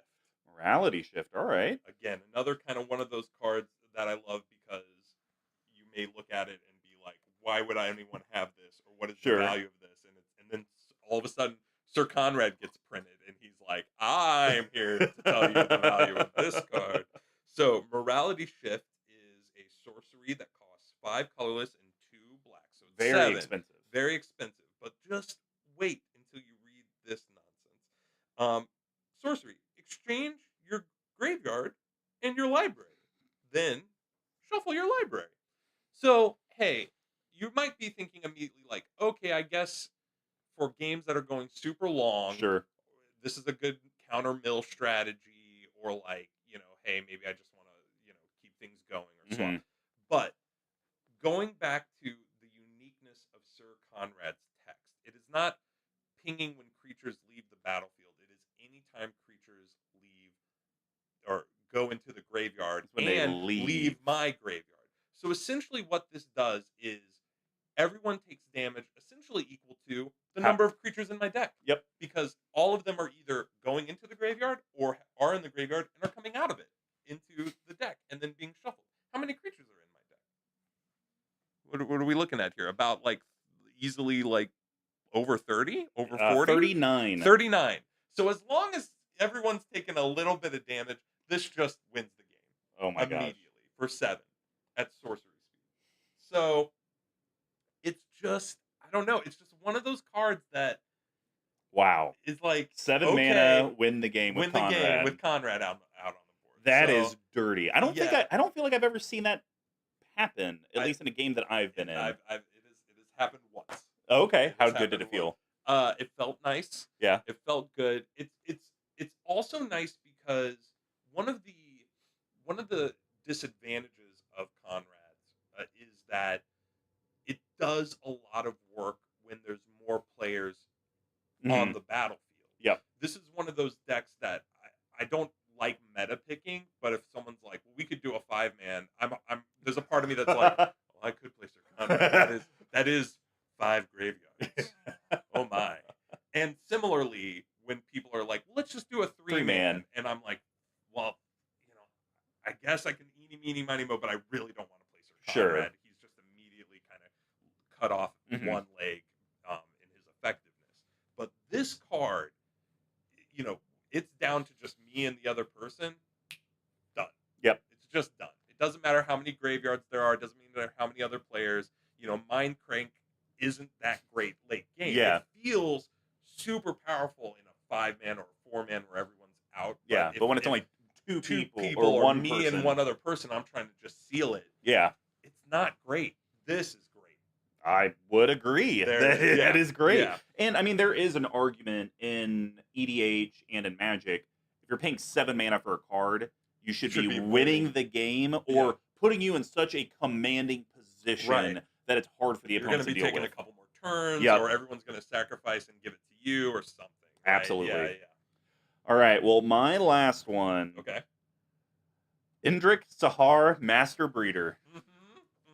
This is a card that I think a lot of Commander players would initially read and be like, why would you play this? And then there's a Conrad deck. Yes. So this is 4 colorless black. It's about a $2 card. Legendary creature, human wizard. It's a rare. Whenever you cast a creature spell, put X 1/1 black Thrall creature tokens onto the battlefield for X is that spell's converted mana cost. When you control 7 or more Thralls, sacrifice Indrik Sahar, Master Breeder. So the thing I like about this card so much is you have so many different sacrifice outlets that it's like you kind of do the almost chaining type of effect. It's like, okay, I'm going to cast this 4-drop, get 4 Thralls. I want to cast another 4-drop. Okay, I'll sacrifice 3 of the Thralls, 3 pings with Conrad for everyone, and now I'm up to 6 or 7 Thralls. And then it's like, ooh, I'm going to get close to having to sacrifice them. Sacrifice all the Thralls just to, be able to keep them around. I mean, it's just the constant replenish of resources for you just to play the damn game is really filthy. Yeah, it's been a fun card to get out onto the battlefield, and I love the fact that there's no point in the game where this can't be impactful, and the fact that most of the creatures in this deck are pretty low to the ground means I can start cranking out pretty quick with this, and so it fuels it. It wins it. And worst case scenario, I get a bunch of throws and I sack it, and that's still 1 ping to everyone. And then I bring it back. With one of your myriad of ways to do it. Something like that. So And that's 7 bodies now you have as blockers. Maybe that is the play. It's like, man, my life total is real low. Conrad costs 9, 11, 13 mana. I just need bodies. So you know what, Indrik, you can die. I got my 7 Thralls. I think I can make a rotation, and then I'll be able to rebuild from there. So. Oh god, and then even the filthy thing with the mana-based altars, you could then sack those Thralls that you just got from the spell, and then those Thralls pay for the next spell, and then pay for the next spell, and you kind of get, as long as you have some sort of card draw engine, you kind of have like a perpetual thing, which we're going to talk about later. Okay, let's do that. Well, what is your last game-winning yeast card? So this is, again, a card that has flown under the radar, but won me 2 games I know of specifically I hate that this I can card. recall. Oh, I'm sorry. I don't mean to bring back bad Oh, memories. it's so good. It is Perpetual Timepiece. It is 2 colorless mana for an artifact, uncommon, and it reads, tap, put the top 2 cards of your library into your graveyard, which is, early game is like, people are like, oh, okay, I see what you're doing. You want cards in your graveyard. And I'm like, I really do. And then once Conrad comes out, it's just a free tap and potentially ping for damage. But then it also says, pay 2 colorless, exile Perpetual Timepiece. So it's gone from the game. Shuffle any number of target cards from your graveyard into your library. So once again, this is one of those cards that if I've been doing a good job of, not getting emotionally attached to my cards, and I've just been filling up my graveyard, it will just win the game, because all those cards, all those creature cards, when they come out, are pinging each opponent 1 damage. And if I've got 15 in there, that's a ton of damage. Sizable. But here's the other kind of hidden benefit of this card is that I like being sneaky in my card choice, but I don't like being sneaky in my gameplay. I'm really about transparency of information. So when I play this card, I read it. I'm like, I'm going to tap this and mill 2 cards, and then I can pay 2 and shuffle any number of target cards from my graveyard to library and exile it. And some people are like, oh, okay. And 1 or 2 people will know my commander and be like, oh, well, that'll be a problem. At some point. But all they see me doing is tapping at each turn and milling 2 cards, and they just forget. And then I will pay 2 and sacrifice it, and I'm like, and I think that's game. And people are like, what? And I'm like, yeah, it does this. And they're like, what? And I'm like, I read this whole card to you. And it's just it's what it does. For me, the reason this card is so frustrating to play against with Sir Conrad Right. is that it's only 2 mana to activate it. Yes. It's not even a tap effect, which a lot of people overlook. They Right. think because it's tapped, you can't I activate can't the other. activate it. That's Yeah. completely false. You Yeah. can absolutely Yeah. I've activate it. tapped it and then gotten back to my turn, and I've been like, I think I'm just gonna sack this. Yep. For 2. And then the other thing I love about it Mm. is more not so much to help you win the game, but I'm sure at some point in the iterations of Conrad, you've maybe had to do this just to maybe get some key cards from your graveyard back into the library. Because it's Sure. like, I needed, like, I now have no pieces left. They've Right. exiled my things, and Right. what I need is in Right. here. So I love that. It's like, yeah, you'll target all your creatures, Yes. but you know what? That Tortured Existence is in there. Let me also shuffle that back. Or Yes. I've already used my Toxic Deluge. Yes. Let me get that back. And you can kind of pick Yes. your best non-creature cards and Yes. also include that in the shuffle. And because it's 2 and instant speed effect, if someone's ever like doing an artifact or permanence board wipe, Yep. I can just be like, if I have the mana, I'll pay 2 and just sack it and use that effect now. Yep. And if Conrad's out, I do the pings. Maybe it doesn't win me the game, but I'm like taking advantage of the Also, effect. someone tries to Bajuka Bog you. It's like, ha ha ha, no. Right. I actually right. want to keep these cards. Right. I don't want them to get exiled. Right. Yeah. Even though Bajuka Bog, you'd still get your Conrad trigger, it's still a little bit Yeah. different because at least you get to keep your stuff. Agreed. And I think the flavor text is so on point. Do not be so caught up in keeping track of time that you forget to make use of it. Jesus. Well, that's going to wrap up our yeast section. We're now going to head over to the spice. Ooh. I have one, and I Okay. think this is a perfect spice. I have one, and I think it is a on brand spice. Okay. Okay. So mine is Stinging Study. Interesting.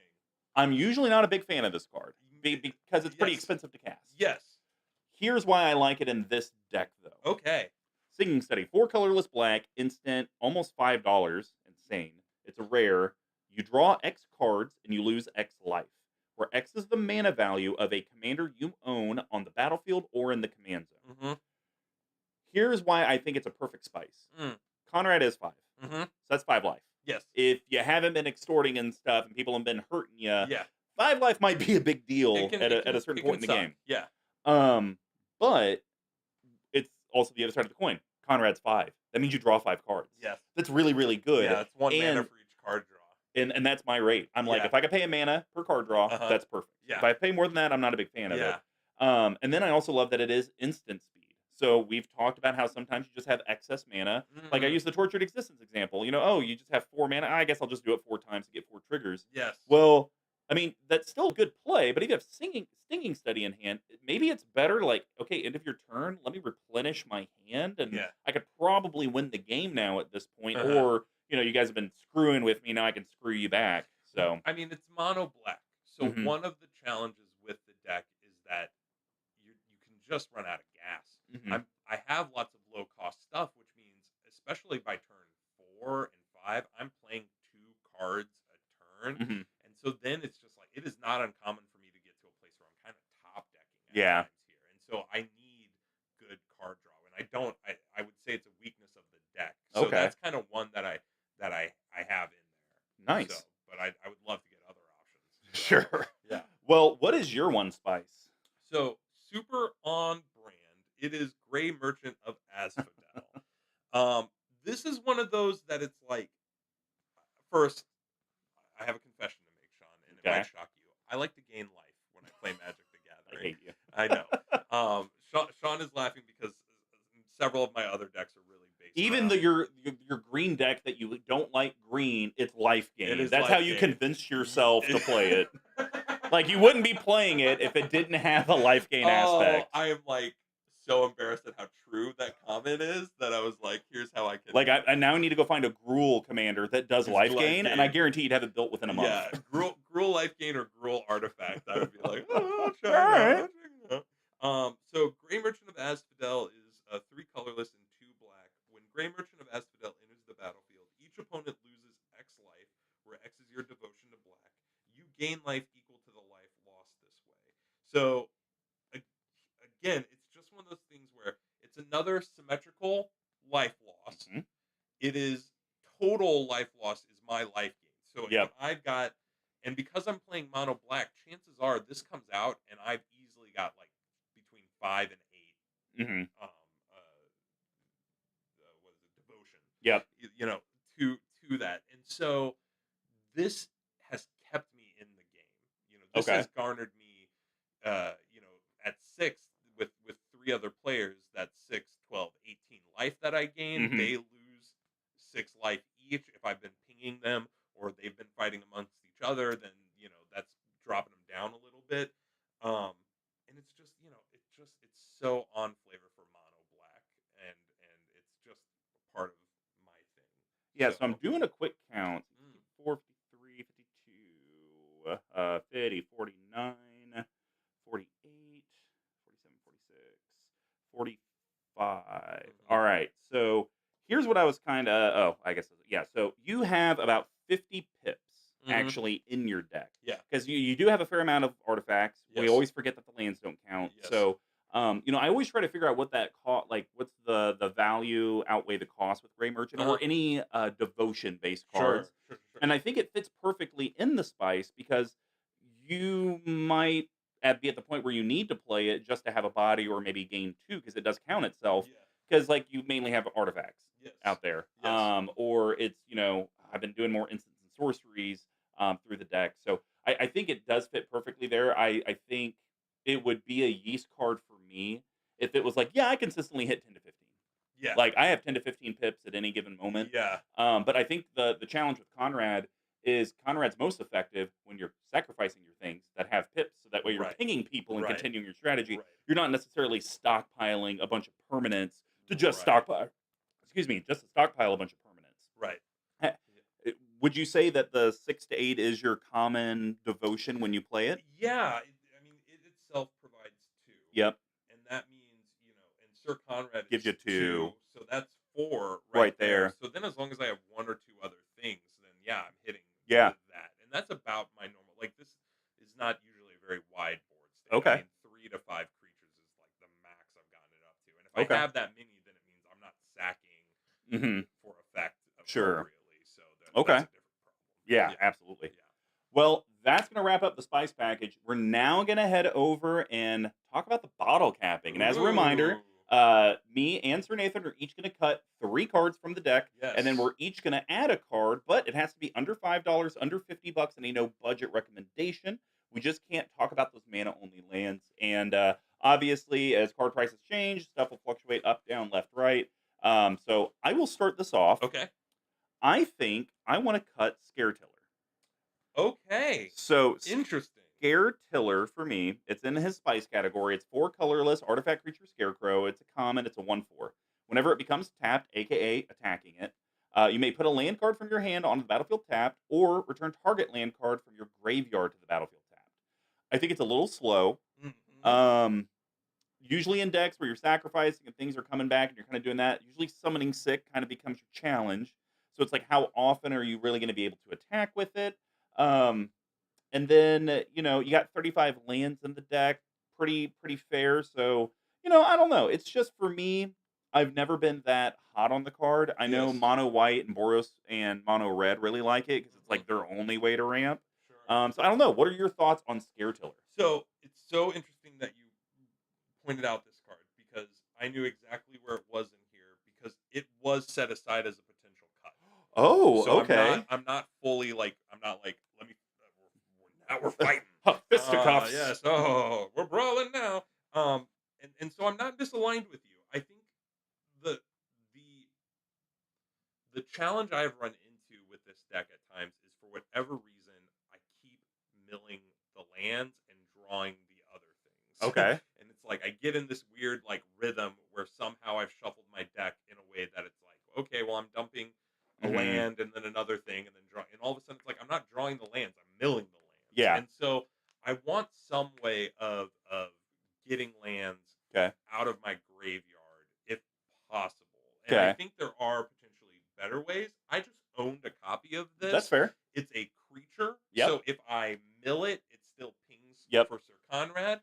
And yeah, sometimes it doesn't, but I will say it's 1/4, which is it is a good blocker. And to your point, I But do then you have to wouldn't get tap the to attack. you wouldn't get the You effect then wouldn't as a get the blocker. effect, but because it's 1/4, it's not hard to convince someone, some kind person, Oh, some kind soul, just That's for a like, hey, do taste. you want to take one and then I can get this land out of my graveyard? And they're like, okay. I've never said that, just for No, the record. no, I'm no. usually like, double birds, Yeah, go yeah, somewhere else for yeah, that yeah. nonsense. Well, some people choose kindness over intelligence. That's true, and And those people are idiots. I usually wake up every day, roll a d20, and every single side says violence, and then one says, take a nap. So the card I want to add, and when you look at it on Scryfall, it's a couple bucks above the 5, Mhm, but it fluctuates a lot. mhm. I think Leyline of the Void is a card you should consider for the deck. Interesting. 2 colorless black enchantment. If it's in your opening hand, you can play with it on the battlefield. Okay. If a card would be put into an opponent's graveyard from anywhere, exile it instead. So kind of hear me out with this. I have been burned playing a mill graveyard deck when there's other graveyard decks at the table. Mhm. Specifically, there was one time with Terrifying Tyler where I kept doing Alter the Brood stuff, and he was like, "Great, do it," and he ended up winning the game because I Yeah, because milled him he has into it. his gosh darn Marin. deck.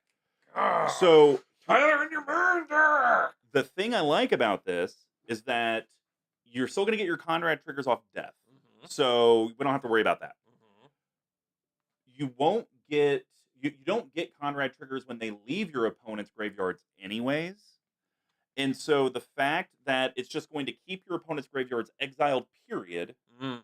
that's going to stop any of those. Now, granted, you could do your mill effect, and only you would actually be milling because they get exiled Yes, instead. yes. So, like, that's the counterintuitive part. But I think just losing the mill damage from Conrad and having a potential, because you don't have to Yeah, play it, yeah, but this basically protects you now because you do have a Bajuka Bog in here, yeah. which is great for those one times, but it's a one time effect. Right. Like, how nice would it be if it's like, okay, I'm going to put Leyline of the Void out opening turn, and I'm not going to get Conrad out for 5, 6 turns anyway. Right. So even if you guys mill, I'm not going to get any benefit from it. Yeah. And then once it's out, I'll figure out a way to get rid of Leyline of the Void. But honestly, your opponents are going to do it because this card, I mean, Magic has taken on such a graveyard synergy nowadays Mm. where everyone is looking like, yeah, I have 2 hands, my hand and my graveyard. Yeah. So, what are your thoughts on Leyline of the Void? Do you think it's too counterintuitive to Sir Conrad? No, I think it's a really interesting idea because as I read it, it immediately, it costs 4. So Hmm. what I would say is there are a lot of situations where if I have 4 mana and that's in hand, I don't know if that's the thing I Yeah, want that's to fair. play. But having it potentially out on the board at the beginning, and then I think of something like having Eye Collector, Hmm. pinging everyone and they're milling one, and then that's Exiling just it. exiling Yeah. it. Ooh, Yep. people will hate that, Yeah. and that means I like it. So, And almost maybe think of this like a board wipe. Like if you might have 4 mana or 3 mana and a Toxic Deluge in hand, but if it's like not the right time to play it, then yes, it's like, well, maybe I don't play it then. Now, right, granted, this won't exile current graveyards at right, that point, right. but I mean, say Conrad costs 11, and it's like, well, I'm probably not getting Conrad back out for a hot Yeah, minute. I yeah. guess I might as well play this so I can continue doing my thing, and you guys lose resources. Right. So, Right. And I agree with you. For the people who will care about it, they are really yep. going to care about it. Hmm. So yeah, it seems interesting and impactful. Well, what is the card that you were going to cut, and then what card did you think you would want to add? So I'm going to cut Corpse Churn. Oh, okay. So Corpse Churn is an instant for 1 colorless, 1 black, and it says put the top 3 cards of your library into your graveyard. Then you may return a creature card from your graveyard to your hand. So it does a lot of things this deck wants to do. Hmm. It just does it once. Yep. And and that's it. Yep. And I will tell you, it's cool on turn 2, I guess. Sure. But like even at turn 2, I don't have enough in my graveyard To really get anything back. to get anything back. And it's not to the battlefield, it's to my hand. Yeah. So it's just kind of like it's not bad, but it's not great. Yeah. And more importantly, it's not heavily repeatable. Mm. And so I think that that's kind of like a bummer. Yeah. Well, I think you said all great points. What card do you think you would want to add in replacement of it? So what I was thinking about adding, and you might say, Nathan, this is so dumb, is Malakir Rebirth. Yes. Which is also an instant. I recognize that. So let's talk about Malakir Rebirth really quickly. This is 1 black mana for an instant, and it says choose target creature. You lose 2 life. Until end of turn, that creature gains. When this creature dies, return it to the battlefield tapped under its owner's control. And it's modular in the sense that the other side is a land. Yep, Malakir Mire. It enters the battlefield tapped, though. Yes. But it does produce a black. Before you go more into it, this is another case, guys. Sir Conrad's a $3 uncommon. This is almost a $5 uncommon. Yes. Absolutely insane. That just Yeah. shows you how powerful these cards are, because they're not just expensive because WotC wants them to be expensive. They're expensive because people are buying them and Yes. playing them and keeping them, Yes. and inventory is low. Continue. No, thank you. So one of the challenges I have in Conrad is protecting Sir Conrad. Yeah. And I've thought about, like, I want to find a way of getting other protection elements into this deck, but when I mill them, they just don't do anything. Yeah. And so it's kind of like, meh. This, not only can I use it to protect Sir Conrad or any other powerful creature that I just want to make sure and keep around, it doesn't keep it on the battlefield. It goes to the graveyard and comes out. So if I'm protecting another creature and Sir Conrad is on the board, that's 2 pings. Yep. So it's just flavor. Yeah. Part of it's a little bit of flavor, if I'm being honest, but it felt like a good card, and I have it. I just have it in a different deck, so I could add it. And honestly, the art kind of goes with the theme that you've been talking about, this bog, and you're being weighed down, except now it's all dead bodies coming out of it. It's just horrifying. Yeah, and I actually think they are the exact same, like, oh my thing. gosh, yes. So that was kind of one of the reasons, too. The art style, the thing in Corpse Churn that's being dragged into the bog is the exact same thing coming out of the bog. Malakir Rebirth. So, yeah. Oh, that's too funny. All right, well, under 50, I hate to do it. Yes. Priest of Forgotten Gods. You're losing it? I'm losing it. Okay, so here's a little bit of why. Okay. So we've already talked about the cards. So I'm not going to read the card again. Sure. I play this card. I think it's too slow for your deck. Okay. And if I'm being honest, because you've also said, like, you kind of did the soliloquy around, like, counting the numbers. I think, what was it, 15 damage is what it ends up doing? Because it's you got to sacrifice 2, then if they each, that's 5, so that's 5, 10, 15 total. And then everyone loses 2 life. Yeah, okay, so it's 7. It's 3 people taking 21 damage. 21 damage total So, on the board. and, like, when you say that, it's like, oh my gosh, that's so scary. Yes. But the summoning sick thing, I'm not a big fan of. Yes. But then also, if there is a medium to seasoned Magic player, they're going to see that and be like, you're not going to get 21 collective damage from us and gain 2 mana and draw a card. Sure. So I feel like the juice, you'll never be able to fully get, because even if you activate it once, it's dead. No one's going to let you keep this. So I'm trying to think of ways to make you look not as scary, but still help advance your board a little bit. Okay. So I think we should go with Bloodghast. Interesting. So Bloodghast is a very powerful card, very low to the ground. Costs about $10. Black, Vampire Spirit. It can't block. It has haste as long as an opponent has 10 or less life. You're doing all this pinging, so probably you will. Landfall. Whenever a land enters the battlefield under your control, you may return it from your graveyard to the battlefield. Interesting. So now, as you just play, I'm all about, if you just play the game, things just happen. Now Bloodghast is one of these. You sacrifice it, you do some effect with it. Okay, I play my land for a turn. Bloodghast is back, doing more stuff. Maybe you sacrifice it again and you had a Myriad Landscape. 2 landfall triggers. Let's interrupt them with Bloodcast. Get it to the graveyard. I feel like it's going to be super repeatable.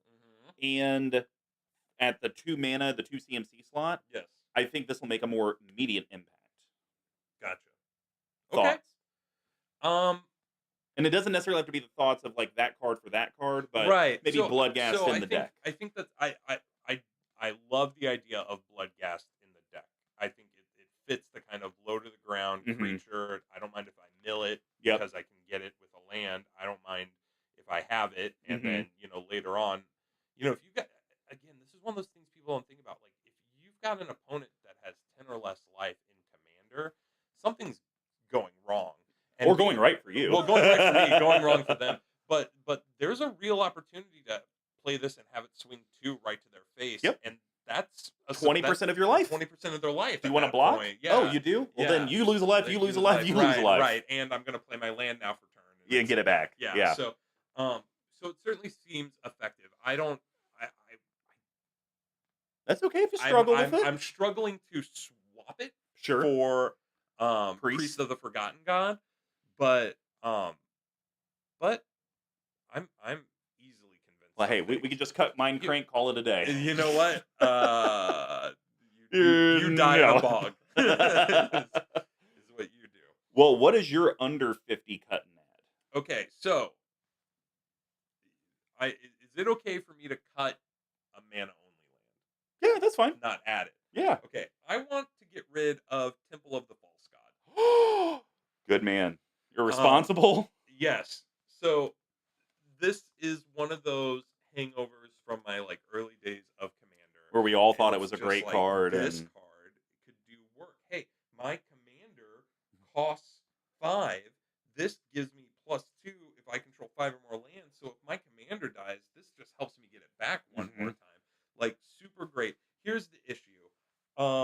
It never happens like that. which is so weird. It's a singleton game. I How does know. every Commander player get Temple of the False Gods before they ever have 5 lands? No. And then you know what happens? We never draw more lands. I know. We're stuck there with 3. I know. I know. And I was like, I need a reason to get this out of my deck. I don't think I need that many lands. Quite Okay. honestly, I don't even know that I need to replace this with a land. Okay. And I will tell you, there have been situations where, because of Milliken and Temple of the False God, I've had 2 black mana and a bunch of colorless mana sources, and I'm like, I don't need colorless. I need black for almost everything in this deck. So it just seems like the responsible choice. I think that's fair. What are you going to swap it for? I want to swap it for, and I've been thinking about this, and I've gone back and forth, but I want to swap it for Shieldred Whispering one. Oh, the new one. No, that's the Apocalypse. Oh, Shieldred. Oh, Whispering, the OG. Yes. And I think this is representative of a general change that I want to maybe start looking at in this deck. So, what does this deck do? Well, it mills me, and there's recursion. But one of the really big benefits of milling and recurring is being able to mill big things in and recur them sooner than you would be able to cast them traditionally on the mana curve and casting them traditionally. I don't have any big threatening bodies in this deck. Okay. They're all really low to the ground, almost fodder in a lot of ways. And I would like this and maybe 2 others, like Grave Titan or something that when I mill it, I'm like, oh goody. Yeah. I'm gonna sacrifice 2. I'm gonna victimize that right onto the battlefield, and that seems cool. But its effect. First off, Swamp Walk. I've got Urborg in this, so boom, there you go. Free cool. 6 damage. Free 6 damage. Then, at the beginning of your upkeep, return a creature card from your graveyard to the battlefield. Guess what I can do all the time? That. And want to. And then, at the beginning of your opponent's upkeep, that player sacrifices a creature. Guess what I want to do? That. So it just feels like a beefy creature on brand that I want to get into my graveyard and bring out through Tortured Existence or Victimize or just any of those. Whisper, sack 2 creatures, creature on the battlefield. It just feels like I have a lot of ways of bringing creatures back to my hand or battlefield, and not a lot of creatures that I'm really excited to do that with. Sure, you're just more excited because you get the Conrad effect of it. And again, once people are living with Conrad for a couple turns, they don't live with him for much longer. They're either gone or they've gotten rid of him. So being able to have another threat in this game that maybe is just good with Conrad not on the board kind of overcomes some of the weaknesses of this deck, which is it kind of fizzles once Conrad's off the board. So. Yeah, well, and one of the nice things about fairly, I think it's been in the last 2-3 years, Commander change in the rules is it used to be if you put it in your library, you can never get it back. Or if you put it in exile and then you don't have your exile return, you can't get it back. It used to be the same way with the graveyard. And so the nice thing is okay, Well, Conrad would cost 13 if I cast him again. Yes. I'll put him in the graveyard, and Yes. Shieldred will eventually get him. And someone's Yes. like, hey, Bajuka Bog. You're like, okay, well, I'll just put him in the command zone. Like, Yes. I still don't lose him. Yes. So it's nice that you do potentially have this big, beefy creature later in the game that can help you bring your commander back. So instead of it being super expensive, I'm just upkeep. He's here. Yes. And you've touched on something that I think is really important, which is it is about like the second time Conrad dies, I don't put him in the command zone. Mhm. I put him back in. I put him into the graveyard. Yep. There's You easier have to. ways to Yeah. get him on the battlefield or put him into my hand than paying his commander cost. No, that's fair. All right. No budget. I'm not breaking the bank. Okay. I am picking one of my pet planeswalkers, Okay. but I am going to do planeswalker for planeswalkers. Okay. So I want to cut Liliana Death's Majesty. Go with me. All right. 3 colorless black. I Legendary refuse. planeswalker. Liliana comes in with 5 loyalty. It's $1.69. We're going to increase that budget by 50x. It has 3 effects. We'll start with the one that's most irrelevant, no one ever uses. -7, destroy all non-zombie creatures. I don't think many people do that. No. -3 is good. Return target creature card from your graveyard to the battlefield. That creature is a black zombie in addition to its other types. Yes. And +1, create a 2/2 black zombie creature token. Mill 2 cards. Okay. I mean, you understand why this is Oh yeah, here. yeah. I'm not saying Like, it's a bad card. +1, get a thing to sacrifice. -3, get a thing out of my graveyard. Yep. Guess what this deck wants to do? And guess what? The common theme with the deck has been this evening, though. Sometimes you run out of gas. Yeah. And it's like, if you run out of gas, I don't know what this is doing for you, other than the minus. It's Make him minus. some cute old zombies. Yeah, just make them cozy zombies. Oh, his eyes hanging out. He's so cute. So we are going to put in Liliana Dreadhorde General. So here is why. This card is 4 colorless black. Legendary Planeswalker Lily. Static effect. Whenever a creature you control dies, draw a card. Okay. So I'm going to assume probably each of your turns you're drawing 3 to 5 cards. Sure. +1, create a 2/2 black zombie creature token. You Yes. still get your boy. Hooray. -4, each player sacks 2 creatures. That's 8. -9, each opponent chooses a permanent they control of each permanent type and sacks the rest. So here's the thing. You kind of... And it's a 6. So that -9 is not unattainable. entirely out of reach. So basically you play a turn. It's now at 7, 8, 9. On the 4th turn, you could do it, kill the planeswalker, and you've won the game at that point because each opponent only has 1 land, 1 creature, 1 enchantment, 1 artifact, Right. 1 of everything. Right. So, but the main reason I wanted this in here is it's only 1 more mana than the other Lily, and I think the static effect you're going to get significantly more because it's also on your opponent's turns where they may do a board wipe to get rid of all of your stuff because it's like, okay, we got to get rid of Conrad. Well, you still get to draw cards. Because it's just whenever a creature you control dies. Token, non-token, does not matter. You're still creating blockers, but now you're forcing the sacrifice. Like, I feel like instead of milling 3, wouldn't you rather have 8 Conrad triggers on the stack? It seems very, very powerful. And now that you're doing, Shieldred type stuff, if you had to sacrifice something you wanted, you could always get it back. We talked about the Ophiamancers of the world. We talked about the stupid Thrall guy. You're going to have stuff to sacrifice, but your opponents are going to get so tired of sacrificing. And it's going to be hard to deal with you because now it's like you always have a grip of 4, 5, 6 cards. You're not down to like where I've seen you, you're like, well, I've already played a land for turns to pass. Yeah. So, yeah. Very thoughts? Real. No, I mean, it certainly feels like a plus up. Which who can argue against the good old plus up? Yep. I think, from a budget perspective, it's just one of those that it's like I didn't realize this. I haven't gone and gotten it. It's only $19. I thought it was like it used to be $50. Oh, okay. Well, so now now's that's time. the secret layer. So that's the stained glass. Hey, folks. After I buy one for $19, you go grab it. It's a hot deal right now. I guess. I mean, you could always get the Final Fantasy Japanese. Can I make a confession? Yeah. I do not love the art style of the Final Fantasy historical stuff. Yeah, I like. Interesting. I love anime. I love the wood block. Okay. But it feels every character feels malnourished and wavy, and I'm just like, why? And where are they that there's so much wind perpetually? Like, I Oh, just need to. I'm a lover of dwarves. I that- just need a solid character. well, they're just hanging out at Storm's End. It's just very windy. Yeah. There's not a lot of sun. It's very stormy. Yeah, lots of hawks. All right. Well, All right. last one. What's the card you want to cut? And if you Okay. had infinite budget, how much would you spend and So what would you get? here's the thing. I'm going to disappoint you probably in both capacities here. That's fair. And if we need to edit this, so be it. I was going to cut Stinging Study. Oh, okay. That's fine.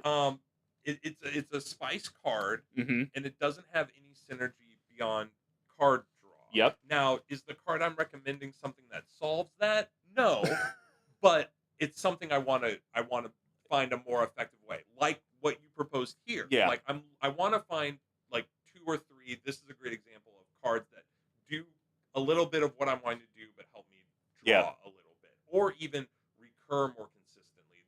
I have it at home and I forgot it, but there's the like pay mana in life and just get a creature out of your graveyard. Phyrexian. Oh yeah, Phyrexian Reclamation. Or Reclamation, like something like that in here, which is in this deck essentially card draw. Sure. But I was just like, it's 5 life, it's 5 mana. I draw 5 cards. That seems all right, but if I have 5 mana, I'm probably playing Conrad. Yeah. If I have 5 mana, chances are I've got some other stuff. Mm-hmm. And I'll be honest, this is one of those cards that's in the deck, but I've never drawn it yet. Okay. And so I don't know how powerful it is. So Fair enough. maybe I'm off. But what I did want to consider has been a card that I've wanted for a long time and has always kind of felt out of reach, and is a card that I could put into a couple of my decks, and that's Bitter Blossom. Oh, okay. Which I don't have it here like written, but it's essentially, thank you. At the beginning of your upkeep, you lose 1 life and create a 1/1 Black Fairy Rogue creature token with flying. Oh, I'm sorry, you missed the most important part. Tribal enchantment fairy for all those tribal fairy search cards that are out there. You know, for a select group of our audience, I'm sure it matters a lot. I feel like that was just like a weird period for WotC, because there's a few of these cards where it's not a creature, but it has a creature type in there. Right.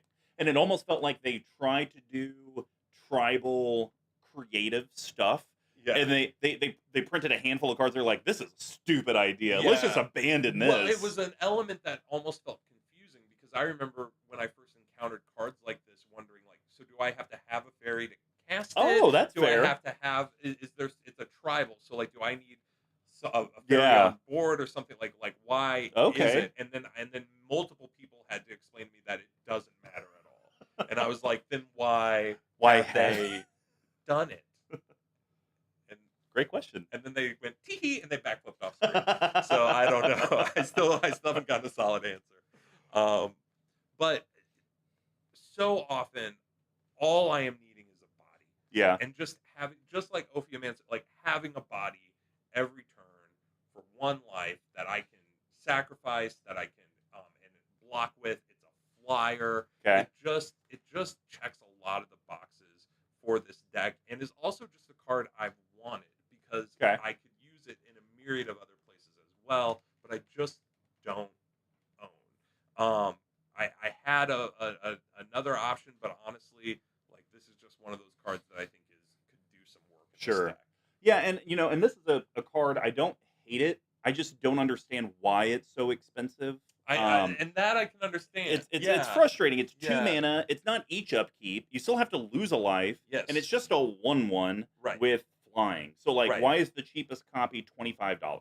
Right. That just that doesn't compute with me. Like, I get it. It's a good card because of the low CMC, but to me this might seem like a $10 to $12 card, somewhere in there. Yeah. So, because I've had a copy, and honestly, I think I traded it just because I was like, I'm never going to use this, and I don't want it anymore. No, actually, I think I put it in my cube, so I'll never see it again. There it is. So, I think that's a good inclusion, but BigTuck would be pissed at me if I didn't bring up that there is a more budget version of it in Dreadhorde Invasion. Same CMC, beginning of your upkeep, lose a life, amass 1, so you still get that body, and you get it for 36 cents.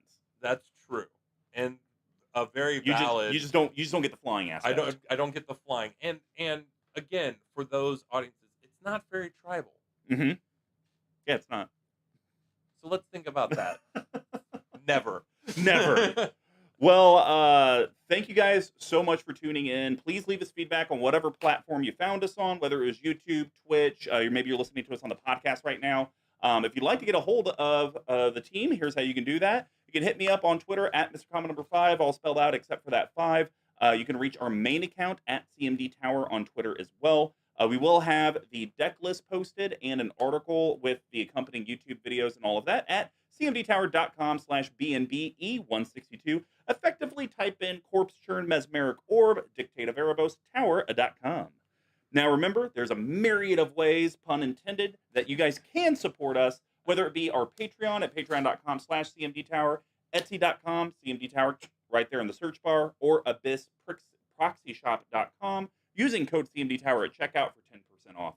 All are ways that you can help financially support the channel, but hey, if you guys can't do that, just share the content. That's really the biggest way to help grow the collective. So, Brews and Patrons. Conrad doesn't care you broke your elbow. He doesn't. Sir Nathan, how do you feel, A, the discussion went? Yes. B, how do you feel about your deck now? And then C, honestly, is there anything in the bottle capping that either one of us talked about where it's like, I'm going to have to really think hard because I'm very attracted to that? So start at the top. Okay. Well, take me back to the top. So the top's going to be, how do you feel the conversation went? Well, I mean, any dialogue with you is going to be delightful. I love this play group. I love that I'm a part of it. And people who know me well know that I look forward to any time we're able to get together. So this was a ton of fun. And something that I hope I can buy my way into doing again. But it's not a pay to play. Well, kind of. You have to be a part of Patreon. But hey, yeah. For me, this is something I would encourage for anyone to do. Not with a podcast, and this kind of transitions into the next one. It's like you don't need a podcast to like do this with your deck, to go through and really challenge yourself to like, what are things I would remove? How do I categorize these? Because I feel like there's always the like, by cost, by type, but I find that that's kind of not always like impactful. And so this way of categorizing for me helped me really kind of realize like, one, what some of the weaknesses are with this deck and kind of owning that. And two, I have to be honest, like it was going through this exercise that I was like, for a deck that's all about dumping things in the graveyards and then recurring them, I don't have a lot of super exciting things to recur. Yeah. And like that feels like a missed opportunity. Even 3 big black, beasts could do like something. Work. Yeah, Shieldred, a Grave Titan, something like that. So and then sitting down with someone who you enjoy playing with and playing Magic the Gathering with specifically, and then talking about these decks and talking about like what you were trying to do, having them kind of provide their feedback. That's been one of the best things about our play group is being able to just hand a deck to like you or Sam or someone and just filter through and be like, oh yeah, oh, well, there's one of these that's cheaper, or there's something that does this but better. Yeah. And I'm like, well, clearly I didn't. Clearly I didn't. I would have done that. This one. So that's just one of the best parts of Magic the Gathering and Commander and the community that you're working to build is just being able to like, have an idea, do your best at it, but you're not limited to your best. You're kind of limited by the best of the group you're playing. And so it's been really fun. It's been really rewarding.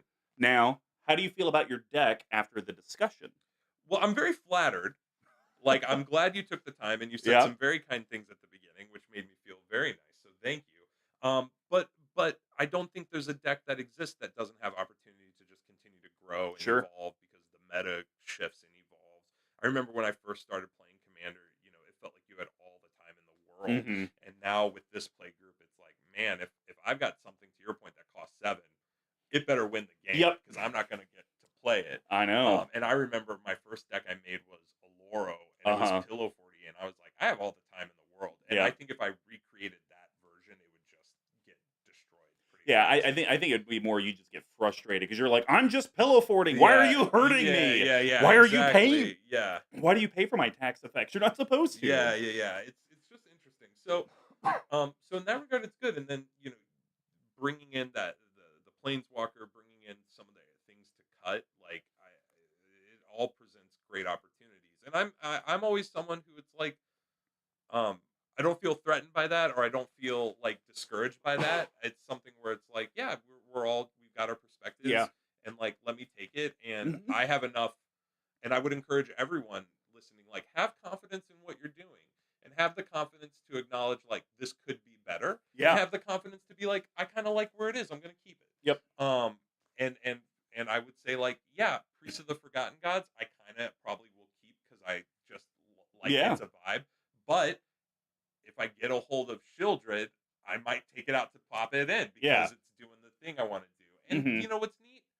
It doesn't have to be like that forever. Yep. You can always swap If it. I'm like, I miss it, Yep. it goes right back in. Yeah. So Well, and then it kind of becomes that spice card where it's like right, it does fit my deck. There are things that are better than it, but right, I just really like it. I right. think for me this is it's a vibe, like you Yeah, said. yeah. And I do think there's a value when you are in a play group and you have a deck that's kind of known to be shifting and refreshing it because of the point you've Mhm. made. Like that is one of the challenges of this deck now is that I don't travel around playing Magic. I kind of play with the core group, and when Yep.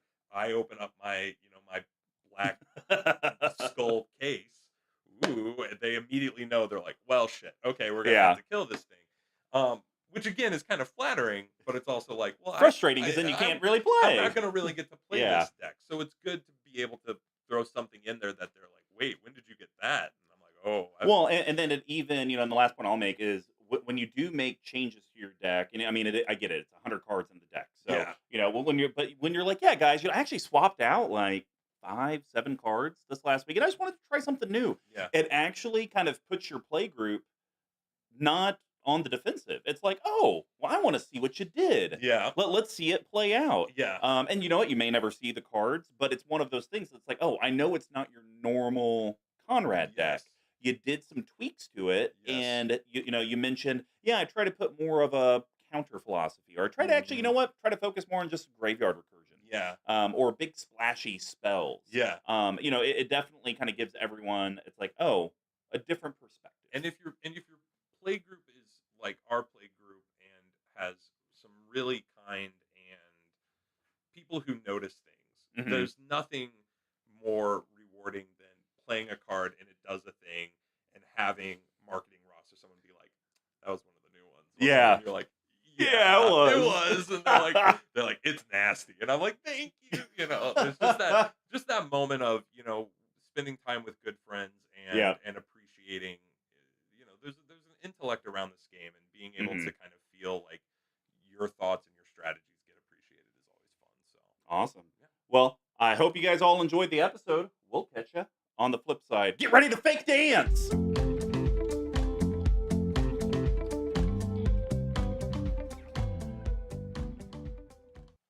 Secret card to add to the deck? Kozilek.